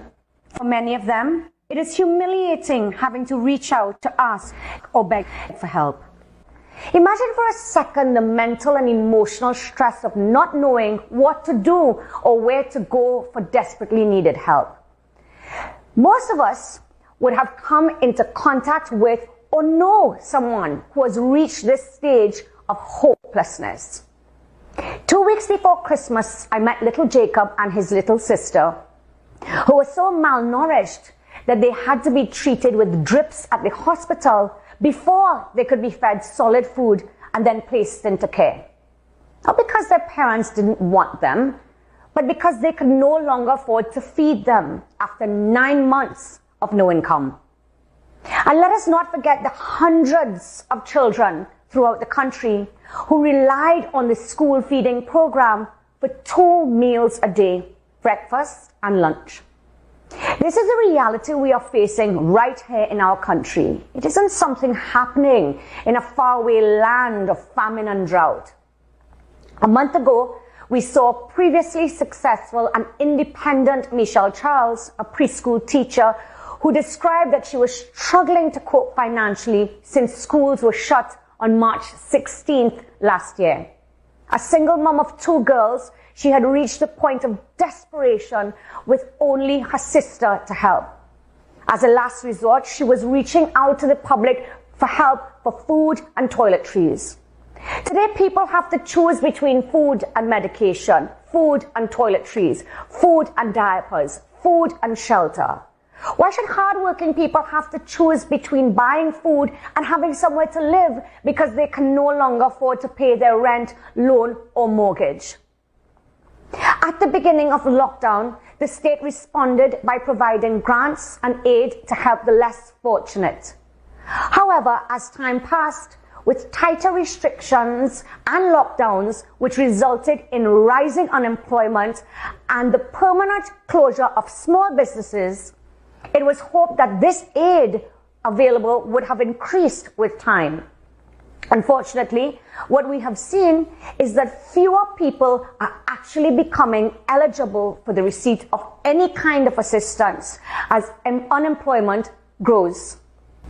15 months later, as the social and economic conditions worsen, the government must come up with a realistic and effective economic recovery plan that would engender hope in the population as the gap between poverty and economic inequality continues to widen. It is both sad and frustrating that even when people cannot afford to eat, the government and the opposition still cannot put aside their differences to find a way to work together to provide hampers to the most needy. As we have seen with the food cards, the persons who are most in need are being neglected and forgotten. It is because of this we have decided to embark on a national food drive as a temporary measure to help anyone who is struggling financially to put the basic necessities of food on the table.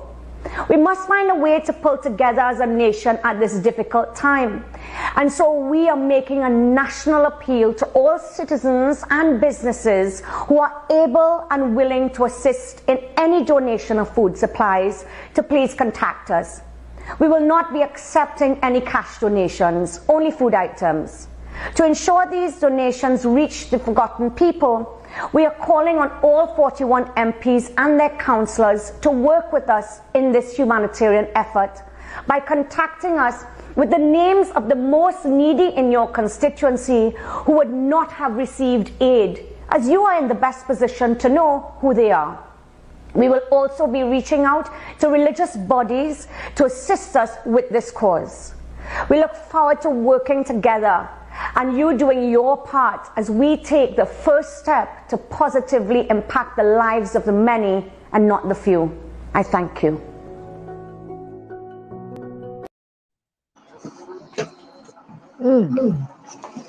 What do you think, boy?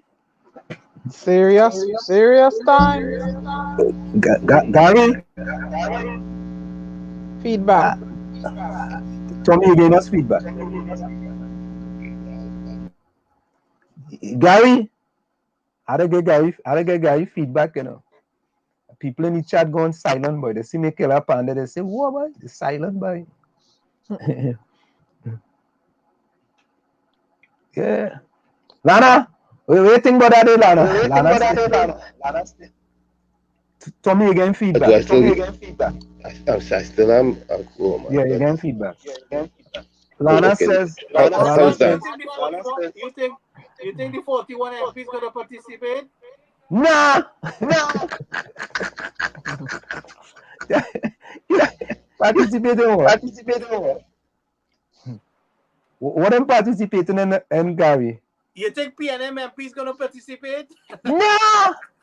They're participating in that. Who Michaela Panda look good? Eh? But yeah, but she sound good, do you know? What do you think, Diana? Yeah, she sounds good. Is she mature enough, you know, to give her a couple of years, you know, but she has to build her own territory in that aspect and build her own platform, you know. She can't ride the father's back. You know, I said that. But Gary, that's the father who back here, she ride. She had to build her own reputation. No, but who back here, she ride, she father. Gary invite you now. You want to invite you? Yeah. Invite you, man. All right, I'll try. Invite you, man. I don't have your number, but I can ask the father. Lana said, I wonder. Huh? You want to get the father? Nah, we want to see, man. Why you don't want to get Bazio? Well, let me get him too. We get him too. Hey, Gary, you know we had to get Jack Water, boy. Because some people ask Jack when he go play the Soca. You will get somebody in the chat to ask Jack why he never played the Soca. Lana said, I wonder how much of her salary she donated to the homeless and hungry. Oh dear. We get on the program and we ask those questions. Yeah. Anselm be born. You see the school feeding program, children from last year still waiting. Oh gosh. The PNM, what do you call them? The PNM get along gang? No, the go along get along. The go along get along PNM gang. The go along get along They don't want to PNM face gang. the truth, boy. They don't want to face the truth. They don't want. They don't want to hear about the people in their own constituency. No. They don't want to face the truth. Albert Montano said, when we start, then Trinidadians, don't matter where we are, we will be taken seriously and get the respect with each other. Yeah. It's follow the leader, Anselm. It's follow the leader. Yeah, you never find the song follow the leader. No, let me see if I find that. Yeah, Linda MG said they don't have time with she, but she have a plan. No, listen, she have a plan in truth, yeah? She have a plan.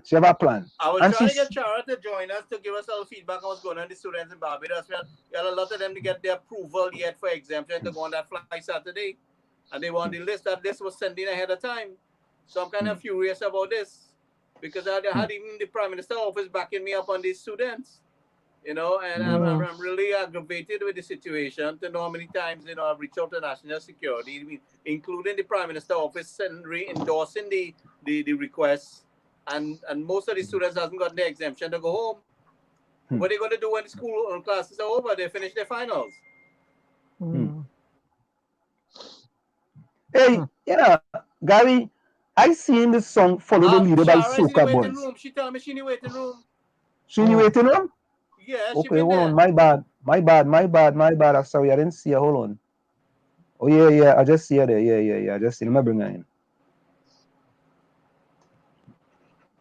Shara, welcome. Sorry. Hi, good night. Sophisticated lady. Yeah. There's a sophisticated lady. Yeah. Hi, Shara. What going on?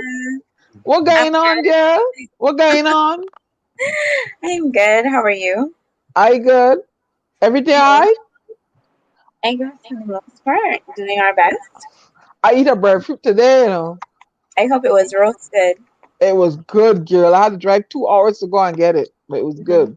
Roasted with mellow cream and maybe some corned beef. No, I had it in oil down. Diana, did you eat a piece of a breadfruit or you eat a whole breadfruit? I eat piece of breadfruit. What are you talking about? No, you say eat a breadfruit. in an oil down, she said. Yeah, I boil it. She says she eat a breadfruit. I know people that eat whole breadfruit at one time. Well, them breadfruit ain't big. I have rest of it there for tomorrow. Wait, what kind of? I never seen no little breadfruit. Well, the ones they get here, I don't know where they come from. Maybe come from Philippines, but they made from the Caribbean. So, we have breadfruit in our yard. Some big, and breadfruit is like 5 pound breadfruit. No, not 5 pound, nothing. You like a 1.5 pound breadfruit. I know what kind of breadfruit. By the time you cut it and peel it, that's just a dung without no oil. No, my oil don't came out good. Watch yourself. Yeah, Albert Montano said we should invite Jack on. Are we going to invite Jack, man? We invited all kind of. So what's going on in Barbados? Well, we have the flight coming up on Saturday. And from what I have seen in our chat, not all the students have been granted their exemptions as yet. So I don't know what's going to happen there. I know they would like to get back home. I hope they get it in time, or if not, that for once or finally, there's going to be more than one flight that is sent to ensure people can get back safely to Trinidad, and hopefully they expand the quarantine facilities or allow people to go to their homes, especially if they've been vaccinated. Shira, you see any old people out in the rain waiting to get vaccination in Barbados?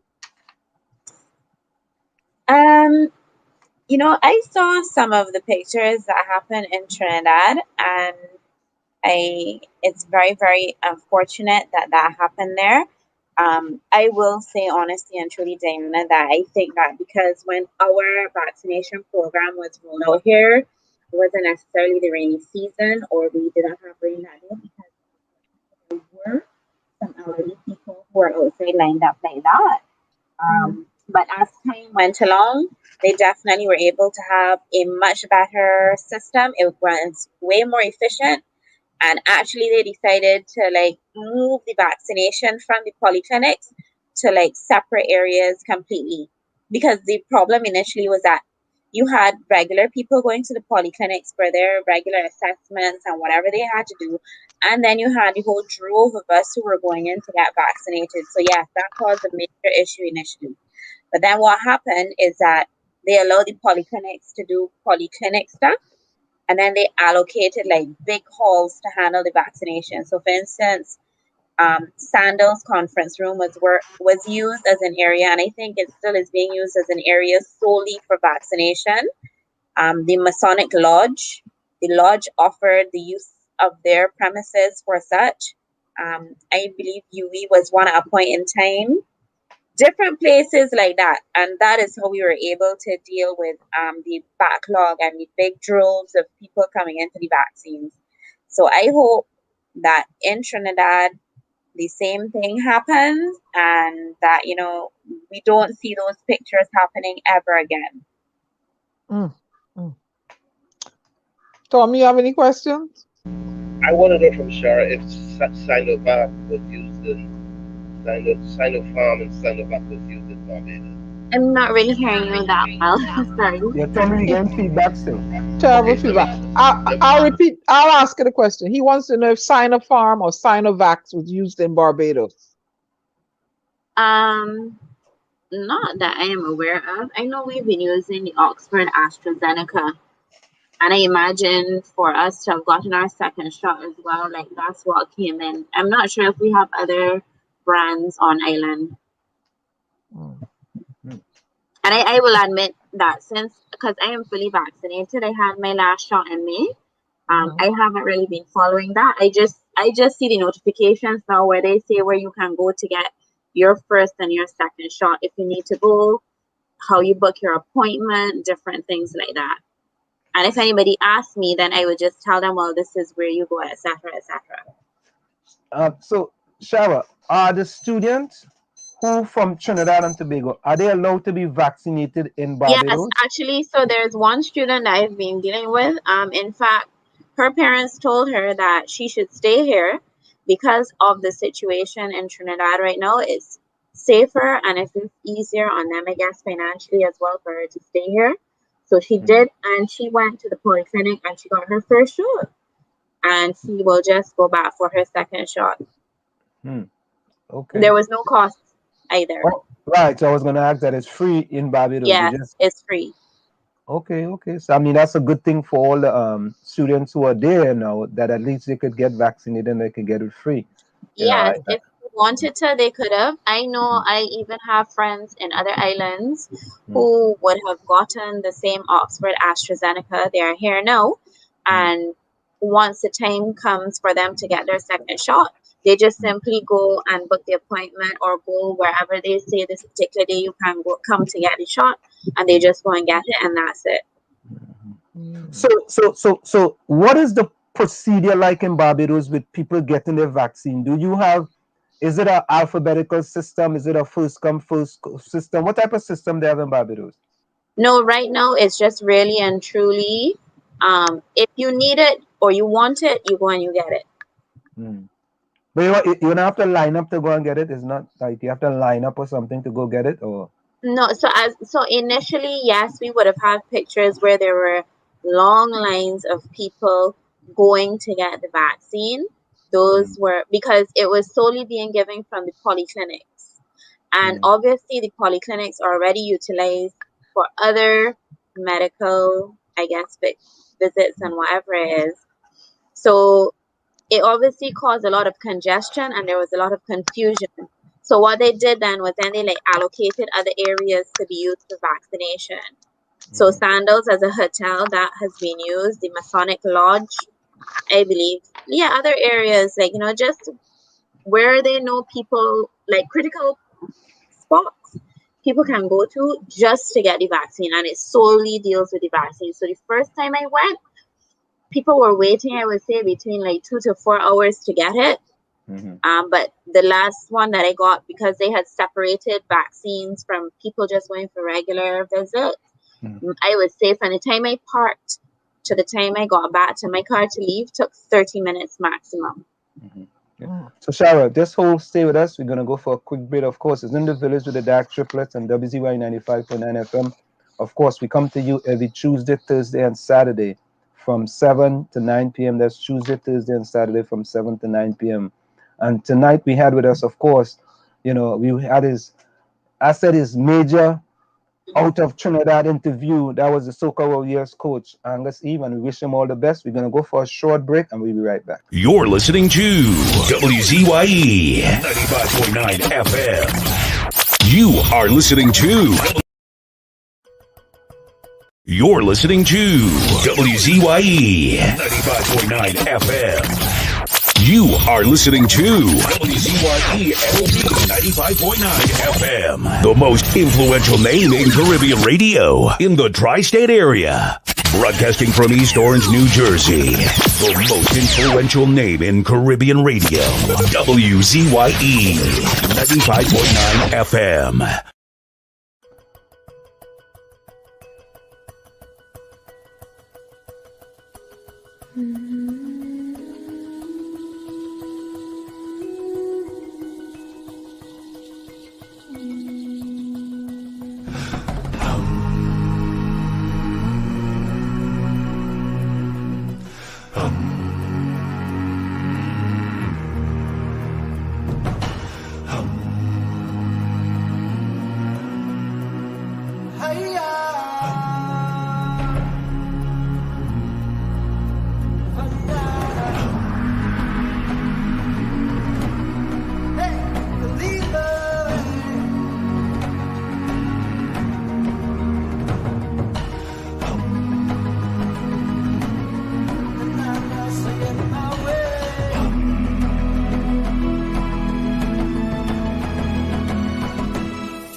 It's in the village with the dark triplets on WZYE 95.9 FM. We come to you every Tuesday, Thursday, and Saturday from 7 to 9 p.m. And we have with us, of course, we call out our correspondent, Shara, out of Barbados, just giving us a kind of an update on things that are happening in Barbados. Shara, welcome back. Thank you. Good night. Yeah, and Linda G says, let me read a few this comment. Linda G says, my friend went to Lester Vaughan School and they just walk in and got the vaccine, no stress. Yeah. I guess, so kudos for them to reaching that stage. As I said, yes, things were a little helter-skelter, but I would say it's definitely got a more streamlined and a way more efficient method in managing the whole vaccination process. Yeah, I mean, in Trinidad now we like the West Indies and we like the West Indies cricket team. Every time we do something, we just can't get it right. We change captain, we can't get it right. We change fast bowlers, we can't get it right. We had a few spinners, we still can't get it right. We had a few all-rounders, we can't get it right. We always seem to be, as I said, we throw spaghetti up on the wall and see what will stick. And hope a lot of spaghetti stick on the wall, but the spaghetti had meatballs in it and it only rolling down the wall. I know what is going on. But Shara, we have to say that things are much better. Let me ask you the question, Shara. Do you think things are better since the new Minister of National Security have come into that office? Have exemptions been, for as far as Barbados is concerned, have exemptions been, have people quickly able to get exemptions as opposed to when the other Minister of National Security was there? I would say there were quite a lot of people who we had in the group waiting for exemptions who finally got them. I believe with the last flight of UE students, I think everybody who wanted to go back home was able to go back home. So I thought that was great. I'm not sure what's happening this time around. I just hope that once again, those who want to go home can go home. even if it means that finally, with the new minister in power, that more than one plane will be sent out to bring people home. And, you know, the places that are allowed for quarantine are increased, really, expanded. Well, if the minister give us any more problems, you go send that lady for him who buff him. We just show we show hold on. Oh no. Oh no. If the minister get me upset. Listen, guys, I got with limited geographical space and economic capacity, and the ever-growing influx of Venezuelans. These together pose serious challenges on multiple fronts and has potentially... Minister, may I ask you to please wrap up in the next 30 seconds in the interest of time? We really appreciate your remarks, but if you could bring them to a close, that would be much appreciated. Thank you. If you get me vexed, we go send that woman for him. If he started get any problems with exemption, we go send that. We go send that woman. Go ahead, Shara. Sorry to take you off. Gary, go ahead. Yeah. What I'm saying to you, in this wrongs, I got the quarantine all situated. It was just not we waited National Security to give the approval. So it's not like we had to fight for the quarantine. I had that taken care of, you know, ahead of time for Ministry of Health. So the problem lies with here now with the National Security providing, you know, sufficient whether it's they needed another aircraft or something. You know what I mean? But how can this list was sending the first time around with the first batch of students, and it was reset, updated and resent. So they had a couple weeks, you know, in advance notice, you know, about who was coming on the next rounds, you know, and I update the list, you know, and it's been constant communication between me and the Prime Minister office, and the Prime Minister office been reinforcing the information. So I don't know what the issue is right now. We need some clarification. I agree with you, Gary. I mean, it's been quite a while in between the flights, so it's more than enough time to me to prepare for the students coming. I mean, it's more than 2 weeks between this flight and the previous one. I don't know if we're going to get back onto the 2-week roster that we usually had going before, but I don't know if now it means that more than one flight will be sent at a time. I mean, granted too, you know, like there were no flights happening when we had the ash in the air. So how are we dealing with that backlog? Because the issue now is not just people wanting to get into Trinidad, but we have students in Trinidad who want to come home to see their family, who then need to go back in because they need to go back in to finish their schooling. Because as it is in Trinidad, they're isolated because of what is happening. If they go by somebody, they're still going to be just they're isolated as well. They can't go anywhere, and it's hard. Yeah, it's very hard. Mentally, it's very hard. I mean, they've been under like extreme stress because of the whole situation. Then they had, you know, end of year exams.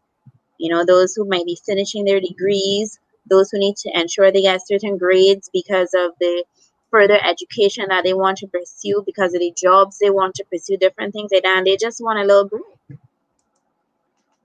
You know, Shara, it's interesting, right? So I live in New Jersey, right? And when I go out to do my run daily, it's like if, you know, yes, we still have the pandemic and COVID-19, but people are more going about their natural lives. And there is no lockdown here in New Jersey. People are going about their lives normally. I mean, people running on the track, I just get kind of scared sometimes. People don't have no face mask on, they're not nothing. You know, I mean, most of the people are vaccinated, but, you know, it's just a sense of calm in New Jersey, you know, where people are going about their daily lives. And we can't say the same for Trinidad and Tobago. Trinidad and Tobago seem to be, there's a sense of, there's always fear. It's always fear. They have instilling fear, right? Oh, we got to keep them exile and stranded citizens out because they're going to bring back COVID-19. Now we got to keep this one out. We got to keep you locked down. We got to keep you with a SOE. We got to keep you a grant. There's always fear, right? With no kind of proactive policy put in place to stem the tide. It just seems to be never ending. Yeah, and I mean, and the thing is, honestly, too, right? Like, let's just think of it normally. Any change to your routine obviously is like disrupting like your natural way of doing things and going about things, and you know, people are gonna like just be like, you know, they're not gonna be happy about it because change is hard. I mean, and these are just basic things that we know. Change is hard. Disrupting your routine is difficult as well because you now have to like, you know, like readjust and reassess and come up with your new plan forward. So, you know, every time there's a disruption, yeah, it causes people like their mental state is going to become like unstable for a little bit. And when you have it happening so frequently, you know, like it just causes like mass hysteria. You know, the more you let people just kind of just be calmer and just be able to do things in a more normal way, like the easier it's going to be. Like even here, for instance, when you hear things like the restaurants are going to be closing, there's no delivery, no drive-through, at least nothing like that. That puts a lot of pressure on people. They're going to go and start to like burden the supermarkets because they need food. And that's exactly what you don't want, because you don't want the crowding to be happening. So it's like, you know, like you really need to think about things in a very comprehensive manner before you just give these directives that this is what we're doing. Mm-hmm. And it just seems that and Judge Volney said this, there seems to be that there's really no plan in place. There seems to be no plan in place. The plan is, all right, we sit down in a room, we say, all right, let me try the alphabet thing. The alphabet soup in work. Let me try this. This didn't work. Even in Tobago, the woman from the 𝗪𝗪𝗃, she had to resign. You know, them is the one who was dealing with the vaccine. She resigned. So it just seemed that all they want to come to Tobago for Easter, or they come to Tobago for Easter. You know, it just seems that. But let me ask a question. This is before you go. Guys, is this true? I saw this, and I'm not sure if it's true. So I want to ask the question. I saw this picture. Is this picture true? Is this a real picture? So for people who are in the chat, I saw this picture with the Prime Minister, and that looked like Foster Cummins, Camille Regis Robinson, and the Prime Minister. You know what? That could be a picture before you get COVID-19, you know. I'm just thinking about it, right? That could be a possibility. Yeah, I think it's an old picture. Yeah. I think that's an old picture before you get COVID-19. So that picture might be mischievous, right? So that could be an old picture. But no, the point is they're making is that he's not wearing his mask and everybody else is. You know, that's the point. Well. No, the point they were also making is that he had COVID-19, he got over it, and since he got over it, he's still not wearing a mask now. You know, and he's the leader, so he should be setting an example. You know? He was at the media briefing the other day and he wasn't wearing a mask. So. Busted by Diana. Busted by Diana. Yep, I watched him. He was not wearing a mask. Diana, maybe he take it off the talk though. Yeah, he was not. No, he was not wearing none at all. Come on, man. The man could take off the mask to talk. You don't He take off your mask to talk? Anselm, wait, trying to tell me I can't see? I never see a car. See, I just asked him maybe. Well, I know. Mask on and he take it off. I know. I see. He didn't have on none. Good. Okay. All right. So Shara. Hi. Yes. I just had to put that up, Shara. So Shara, we would say things are going much better in Barbados for exile and stranded citizens, or anybody that's, you know, trying to get an exemption. We say things are going much better now. Things have improved. Things have improved, and things are not as bad as it was before. No, I would say things have definitely improved. But we still have stranded citizens. Yeah, we still have stranded citizens, which we would like there not to be. For me, I would like it people who call Trinidad home can be able to go travel in and out of the country as well. I mean, I don't know if y'all have been following, but I've been seeing that the entertainers also, like they've been able to leave the country to go, and pursue, their trade or whatever it is, their talents, etc. Because obviously in Trinidad, like parties and different things like that aren't allowed right now. So, if overseas is where they can go to, make their earnings, and so be it. But I just find, like, as I've said before, like there are people in Trinidad who are there because that's where their job is. It's where they call home right now. And I'm sure they would love to be able to visit their family or have their family visit them, even if they're not like a citizen or permanent resident in the country. So, I hope it gets to that stage soon. Yeah, well, Okay, Shara, I want to come home to visit. What do I have to go? I want to come to Barbados. What do I have to do? Book your flight, get your PCR test, and come. Fill out your immigration form, and that's it. And I'm fully vaccinated. Oh, yeah. So fully vaccinated people, I believe right now, you just have to wait between like 1 to 2 days to be retested, and once that test comes back negative, you're free to basically enjoy the island. Okay, cool.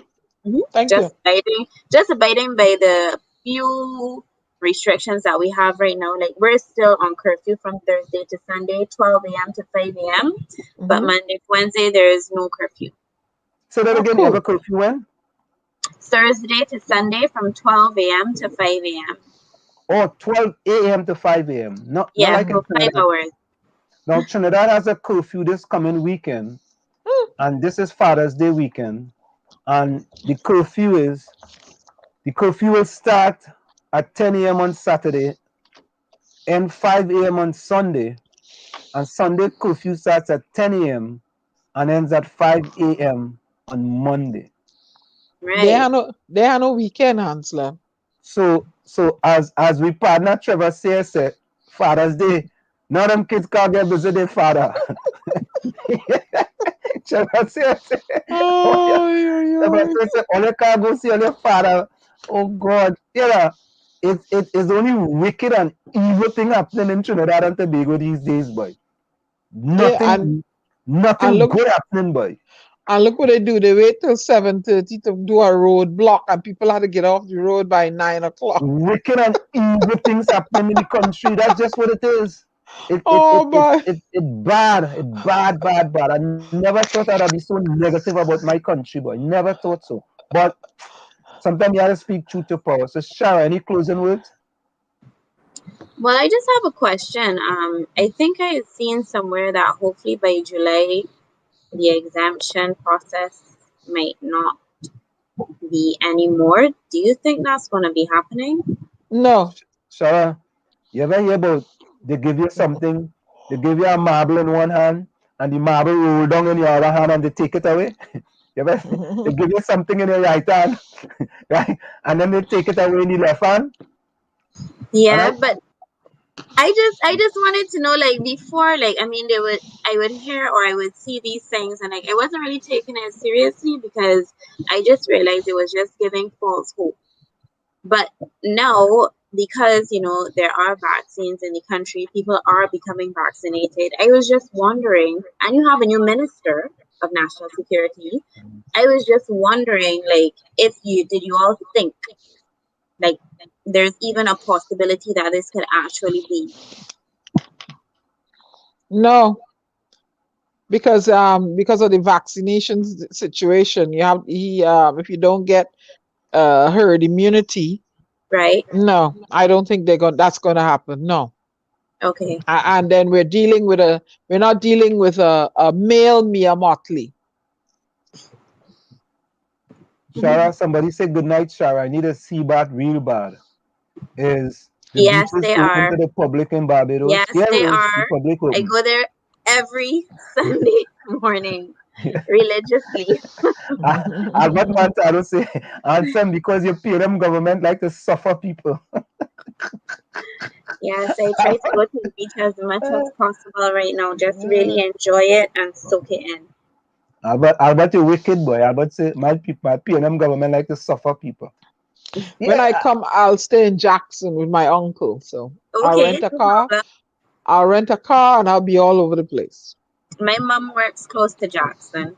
She's in Warrens. Okay. Mm-hmm. Albert, But we will go to the beach, Diana. Yeah. We'll go to the beach. Every Sunday you can come and go to the beach with me. I gotta come Barbados, boy. I gotta come. Albert Montano say, yeah, I've been to Barbados, boy. No. I don't remember now. What you answering for me? You know if I ever been to Barbados? Yep, you never been there. I feel I passed through, man. I passed through the airport. You probably passed through, but you never got off and enjoyed the island. It's true. Albert Montano says he's a misleader and plenty of people follow. Albert, you know, some people say the same thing about 𝗪𝗏𝗪𝗬𝗧 too, you know. So, you know. Oh dear. So Shara, we thank you so very kindly. Any closing words? But Shara, maybe, just maybe, the Prime Minister might come back, because there's a press conference once a week now. Yes, I see all your press conferences. Yeah, he might get a press conference this weekend and give us hope, you know, and make us hopeful. And then a week later, he come back and take away the full and give us less. Hopeless. I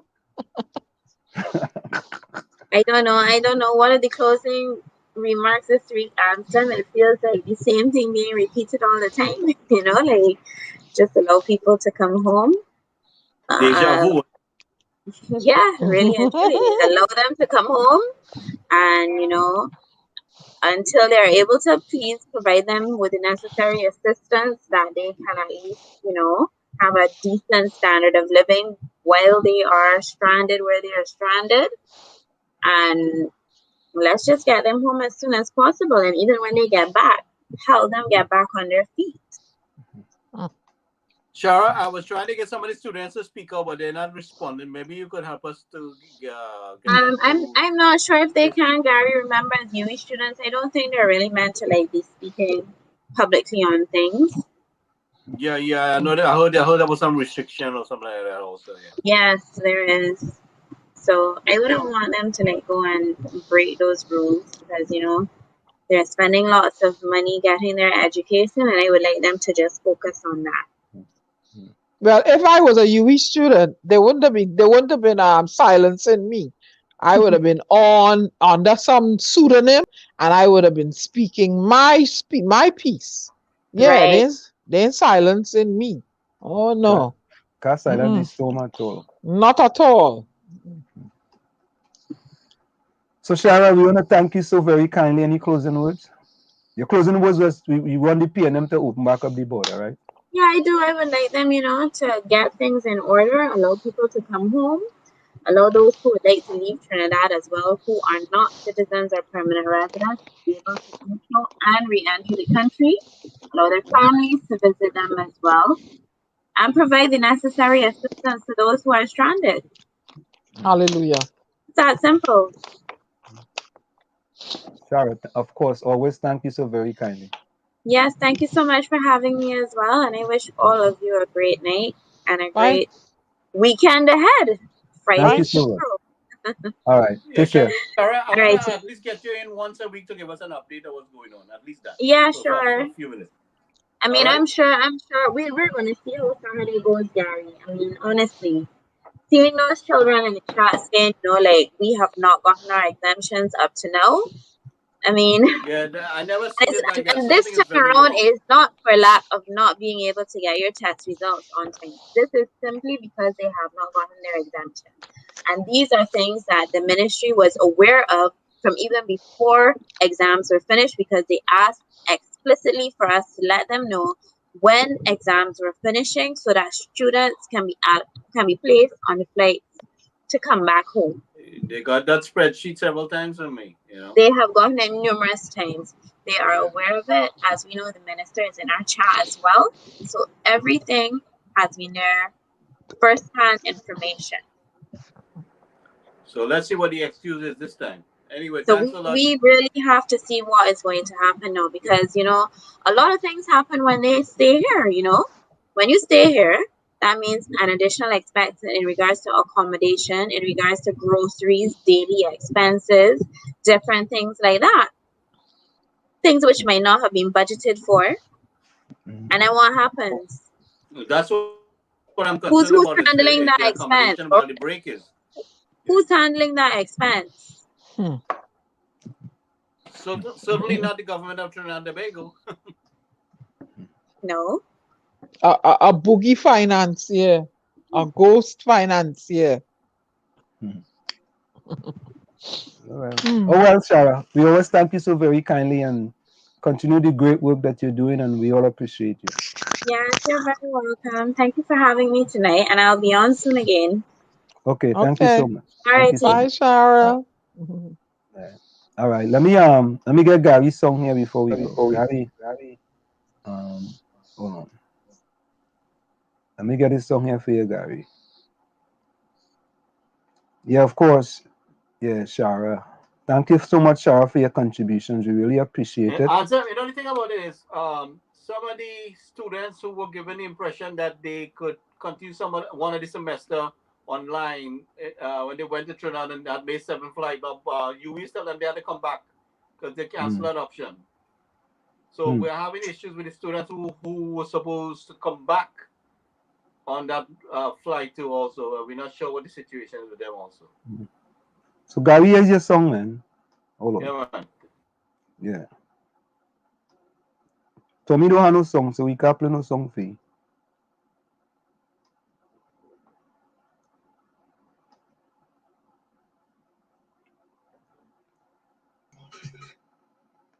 But Diana. Yeah. You know something, right? You know, we talk about a lot of people was upset with you for your comment, you know. You know that, Really? Really? Yeah. People say, I know why you're attacking Mrs. 𝗪𝗪𝗀𝗧. Okay. Whatever. You're attacking you. One didn't say she want people to go out in the streets and I riot. didn't think she attacking. I think Diana had a point of view, but the thing about it is you have to look at it at this concept too, that she was sending a warning signal, because you're dealing with a prime minister that you cannot advise in private as much as you try to have a conversation with him, and he has a resentment for Mrs. 𝗪𝗪𝗀𝗧. You know, publicly, privately. I mean, you can't see them. You can't seem to get them together, because they're busy playing who better than who, and we're dealing with an emergency situation here.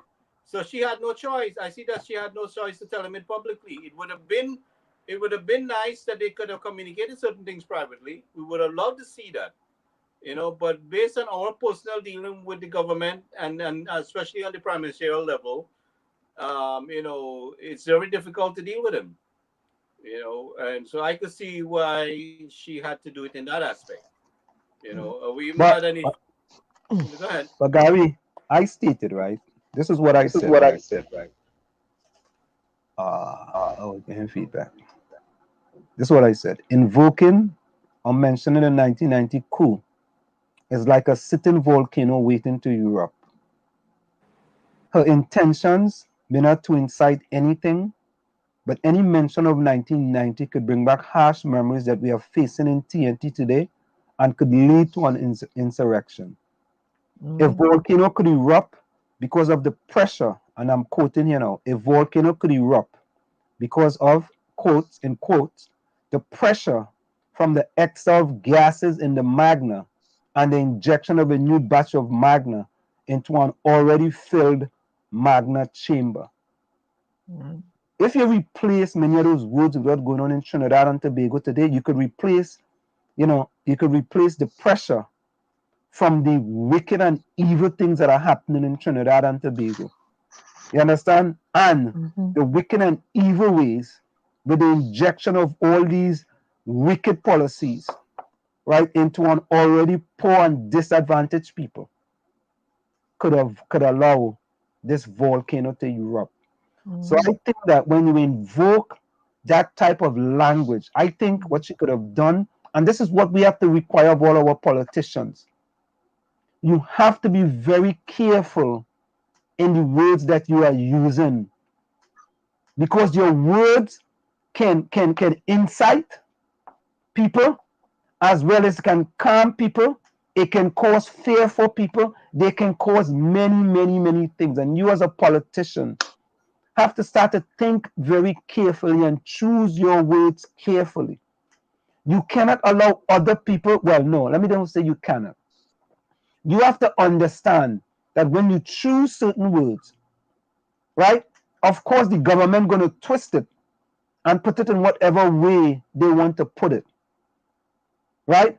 And if Mrs. 𝗪𝗏𝗃𝗧𝗦 use words, right, the same thing is going to happen. So it's vice versa. So you have to be very careful, you know, in your words, because as Albert Montano said, you are right. We must face reality. People are feeling the pressure. People are actually feeling the pressure, right? And by you bringing back this memory with all that magna in the volcano, the magna, people poor, people going in the supermarket to steal milk, right? CPEP cut, right? Wassa coming and asking for more money. All this pressure, we gave you a Grand Baker Gate. All this pressure boiling up and boiling up. And when you invoke that type of language, it's and memory. It's the possibility of something happening. And I think that's exactly what Daniel was trying to say. It's boiling and it's going to overspill at some point. And you know, and any kind of insurrection is going to affect all of us. So I mean, but we shouldn't incite it though. We shouldn't. When I say we shouldn't incite it, we shouldn't plant the seed. That's what it is. We should not plant the seed. Warning that you can cause that problem is not inciting. I don't think it is inciting. How do you caution the Prime Minister to change his action? Because you can't. Gary, I think you can do it without invoking 1990. Yep. I think you could have do it. She's on a in what language do you tell him? In what phrase of language should you people say? Suffering. Say to him? People suffering. And listen. That get the truth to him. But listen. You can't reason, man. But no, but listen. Judge Von said it right. You know, the ants coming down from the mountain. When set of ants come down from the mountain, you can't stop them. Nope. And I don't believe it's going to be in the form of a coup. I believe it's going to be, even if it do occur, it'll be in the form of looting to get food. Because when people are hungry, they're going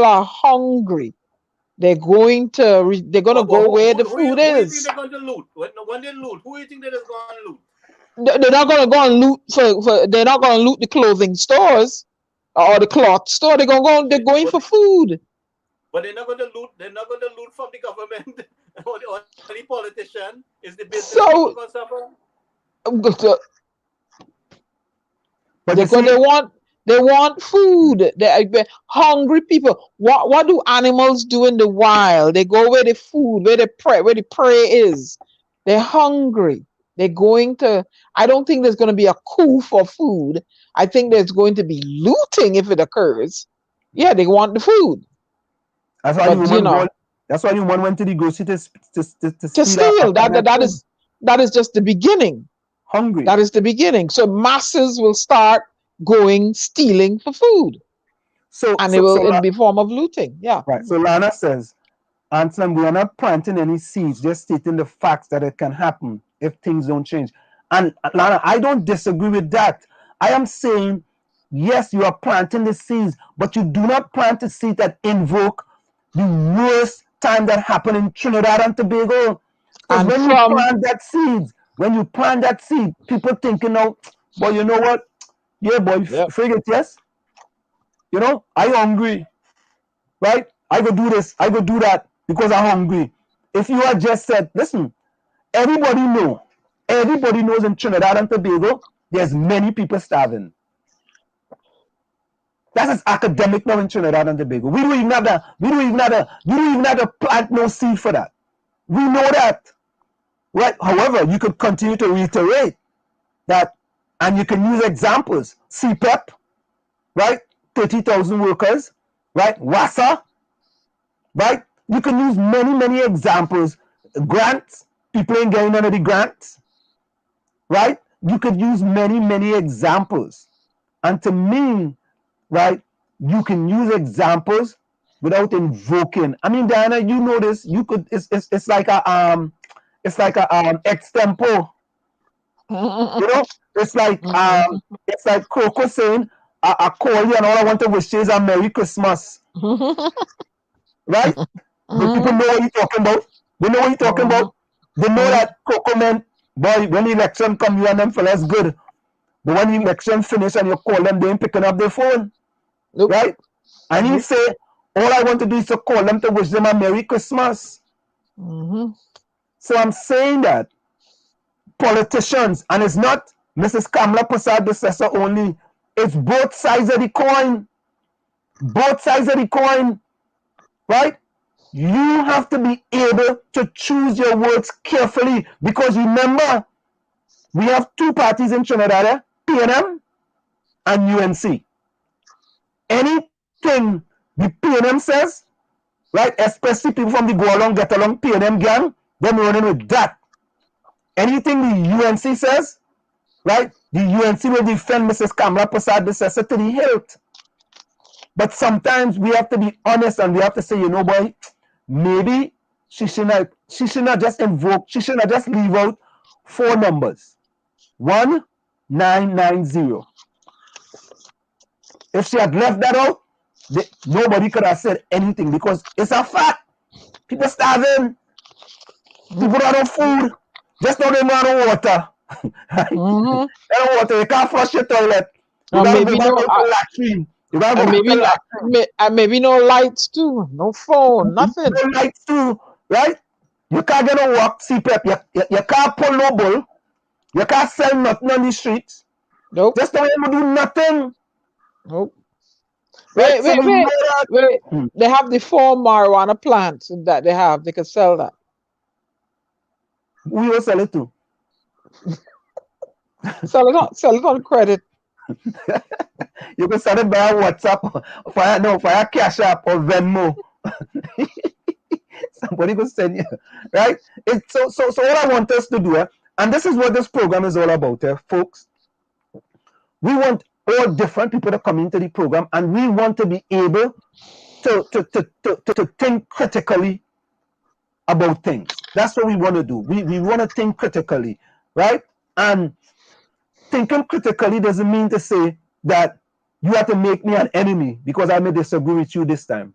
There are many things we will agree with, you know, and we want to agree in a civil way, right? We don't want the people community chat and they say, boy, them fellas is idiots. You know, like how the PNM fella community chat and calling people idiots. You don't even know those people, but you are calling them idiots. You do not know. You don't know Diana. You don't know Gary. You don't know Tommy. You don't know Anselm, but you come in the chat to call them idiots. Right? And that is the type of behavior we have to try and change. We have to change those behaviors, both UNC and PNM. Right? Now, if some people come in the chat and acting like an idiot, maybe we still wouldn't call them idiot. Right? Because we like to be respectful. Anytime people come into us to talk with us here, we ask them, what do you want to be called? Do you want to be called Mr.? Do you want to be called by your last name? You know, but we have to hold our politicians accountable for the name calling. There's too much name calling people all kind of name. Look, the Prime Minister in the thing the other way, calling people from the cement leeches. Why you have to call people leeches? Why? Why? You are a Prime Minister. Why you have to call people leeches? You had a whole hour and a half of a speech and you have to call people leeches. Why is that? So I'm saying that we have to expect better from our politicians, and we can't continue to do the same thing and expect to get different results. That's it. Well, the thing about it is, Anselm, if you notice something, he's pressuring the businesses and not working with them. So them retaliating in a way that they know best how. Right? They feel But Gary, they are not leeches. They are not leeches. Yeah, but I understand they're not leeches. I understand you're talking about the words, but he's not seeing the fact that he is putting the pressure and creating the chaos. You know, it's not that they're creating the chaos, they're responding to the chaos. They are adjusting to the chaos that he's causing. And he don't want to see that. Well, look, I have to tell you, when I started this year, it was just exile and stranded citizen. And every day with this party that I support, every day something new. It's getting worse and worse. It ain't getting no better. Things just not improving. It's not improving.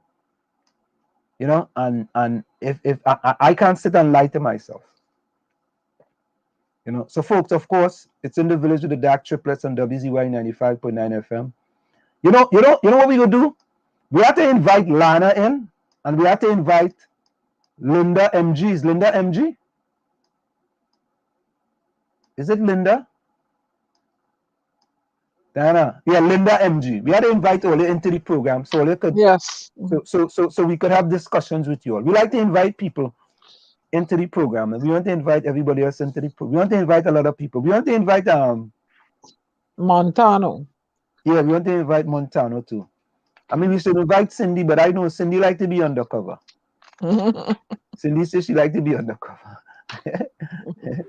Once we had to invite, but yeah, we had to invite a few people to come into the program because we want you guys to be part of the program. So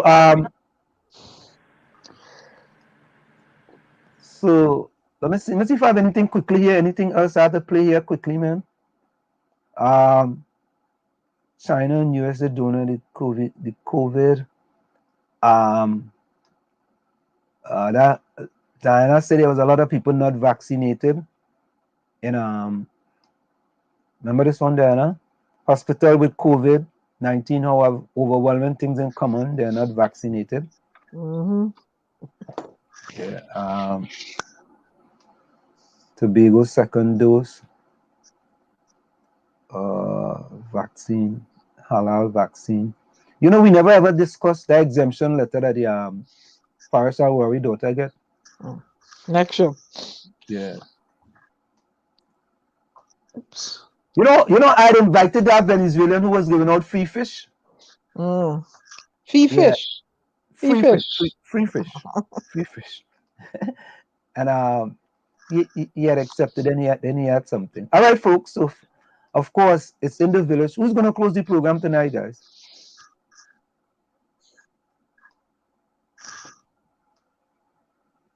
Who's going to talk? Who's going to talk? Gary, you talking? Are you talking? No. Who's talking? Who's going to close? In the I chat. don't know. On the chat, I don't know.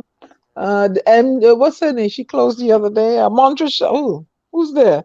I'm not sure. You ask. Let Lana close it. Yeah. I think who closed it last time? But who closed it last time? I forget them. The lady. M something. MG or something like that. Linda MG close it? Yeah, I think so. Okay. Lana, you closed the program before? I ain't sure, you know. I remember. You gotta start taking notes. Cindy, Steve Trini Lopez, Cindy Ram-Prasad. Hey, Cindy ever close the program? Cindy? No. Cindy, MJC. I don't know if Cindy's still there. Cindy, if you're still there, you go close the program. If not, we'll let Lana close the program. So let me see something. Somebody just put up a comment. Let me see. Hold on. Okay. Lana said she closed before. All right. Thanks, Lana. Thank you. Did Rose close before? Yeah. Yeah, Rose closed before. Who else? But let me see. Let's Steve Trini Lopez. Steve Trini Lopez, if you're still there, you can close the program. All right. If not, we go with Montano. All right, folks. So Tommy, you up? Okay. Well, what I read in the papers today had me thinking differently about Trinidad and the state of the country. And because if Scotiabank reports $305 million as a 6-month profit. What about the others? What about RBC? What about Republic? What about the other banks? Now, I believe that they are able to help. They are able to do more for the people. They can help. It doesn't have to be the way it is. It also tells me that there's a huge disparity in the haves, between the haves and the have-nots. I like to refer to what 𝗪𝗍 says. He says, no act of kindness, no matter how small, is ever wasted. And I don't think that if they help and when they help, because they should help, it will be wasting money or wasting time. I am a positive thinker. I would say, as Winston Churchill says, the positive thinker sees not invisible, feels not intangible, and achieves the impossible.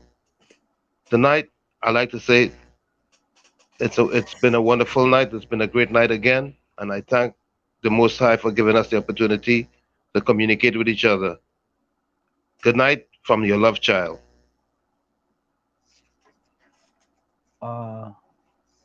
Okay. Gary?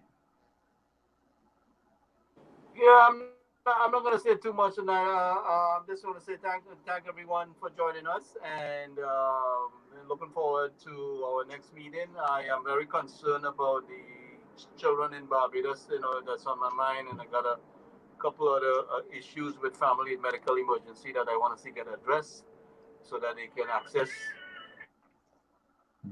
so they can get home and take care of their family and stuff like that. So with that, I'm going to say good night. I really got to go handle some things. Thank you.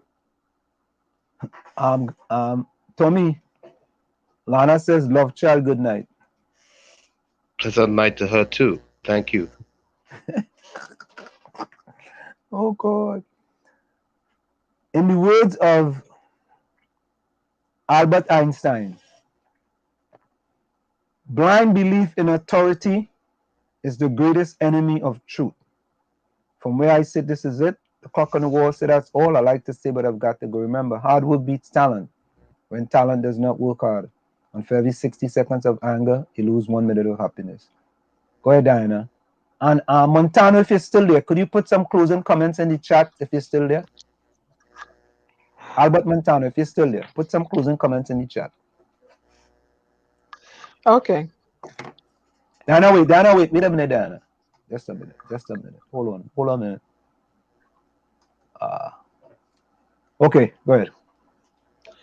The late Eric Williams said, democracy finally rests on a higher power than parliament.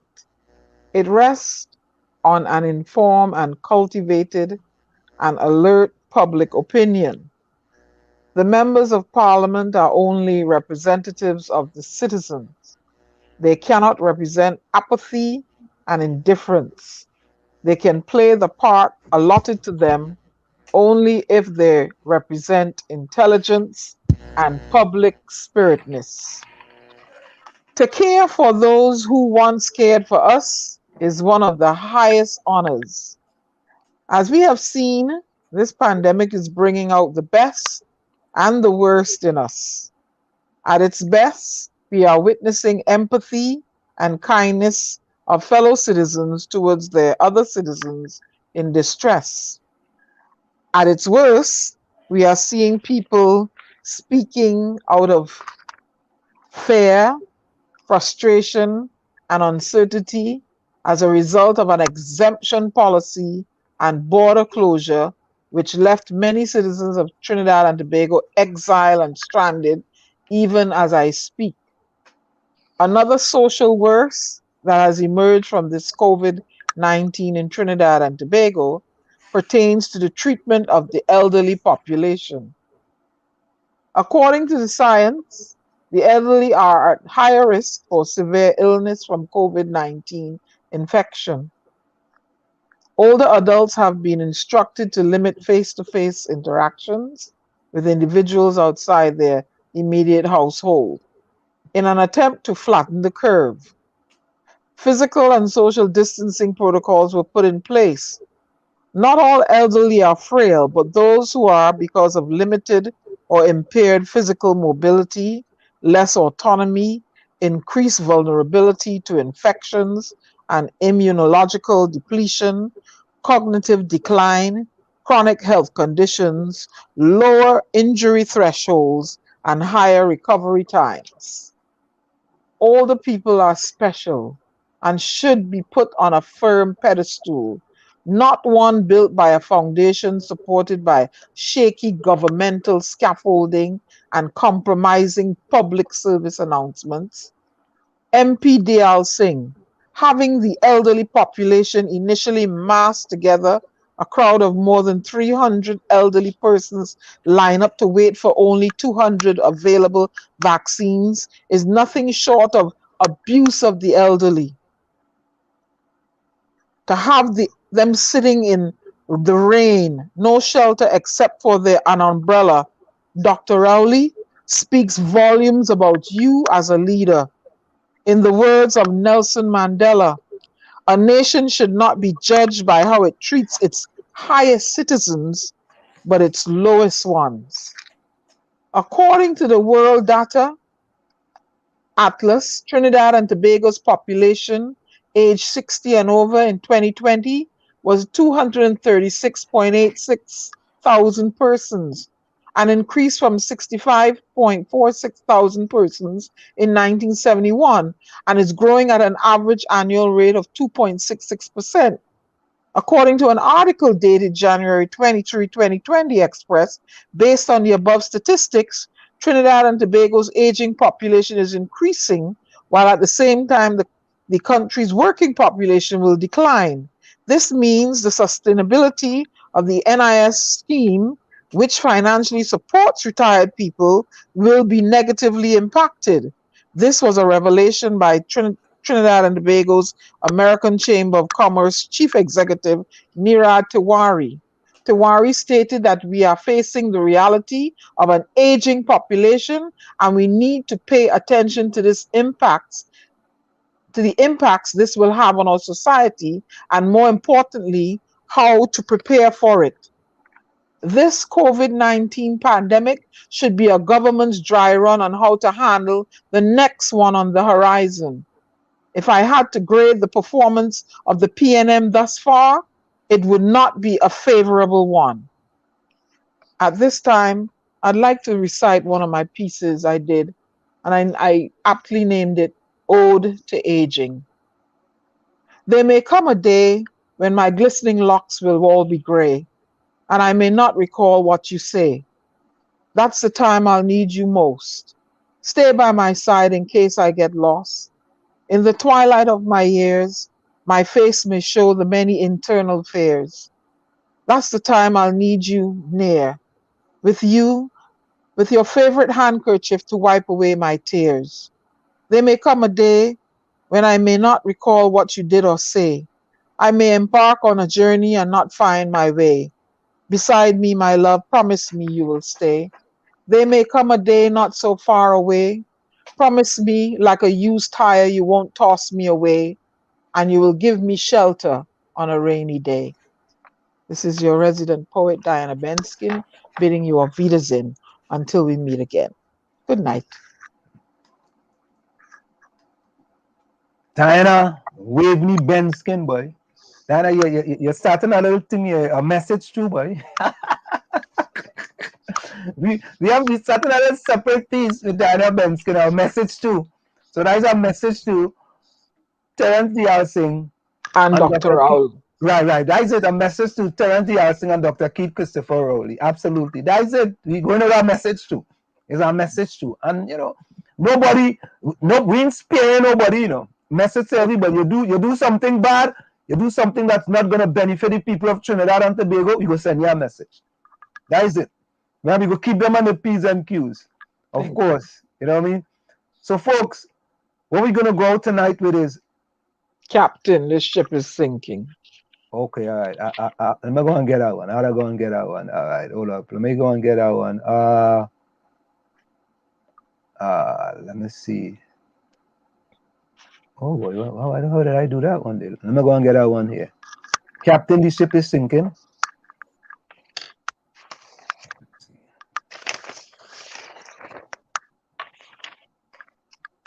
Here we go. I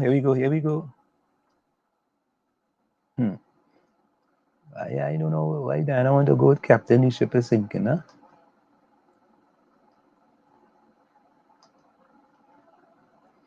So folks, we want to thank you all for absolutely joining us. Of course, without you, we will not be anything. And Diana, Lana says, Diana Benskin, your closing contributions are always on point. Thank you so very kindly.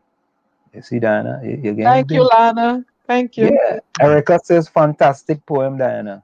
Yeah. Thank you, Erica. Thank you. Diana's a big star, Just now when we try to get Diana, we had to go through a secretary, yes? You gotta call her. Hello, can I speak to Diana? This is Mrs. Waveney Diana Benskin, secretary. Can I take a message? Just drop the tune now. Let me go. Oh, let me drop the tune, Diana. Let me drop the tune.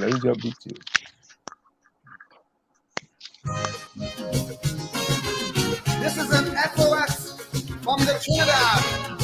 Location 7 miles off the coast of Venezuela. SOS, Mayday. Help!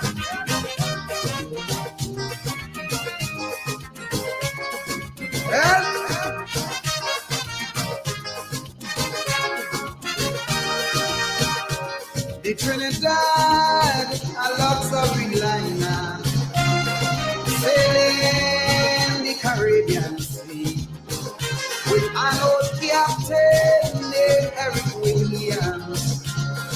But yes, it's smooth and free. But sadly, Eric Williams passed away. The ship hit rough water that day. Someone turned the bridge over to a captain named Chambers. My blood crawl, things start to fall. Hold me head when I sail I fall. Captain, the ship is sinking.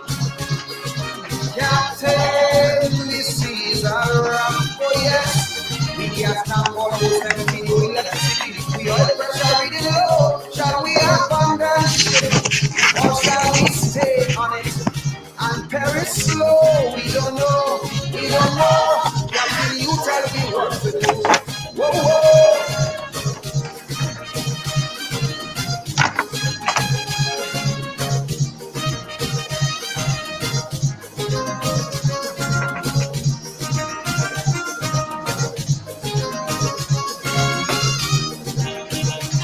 The Trinidad, oh, she was a beauty with wealth that few surpass.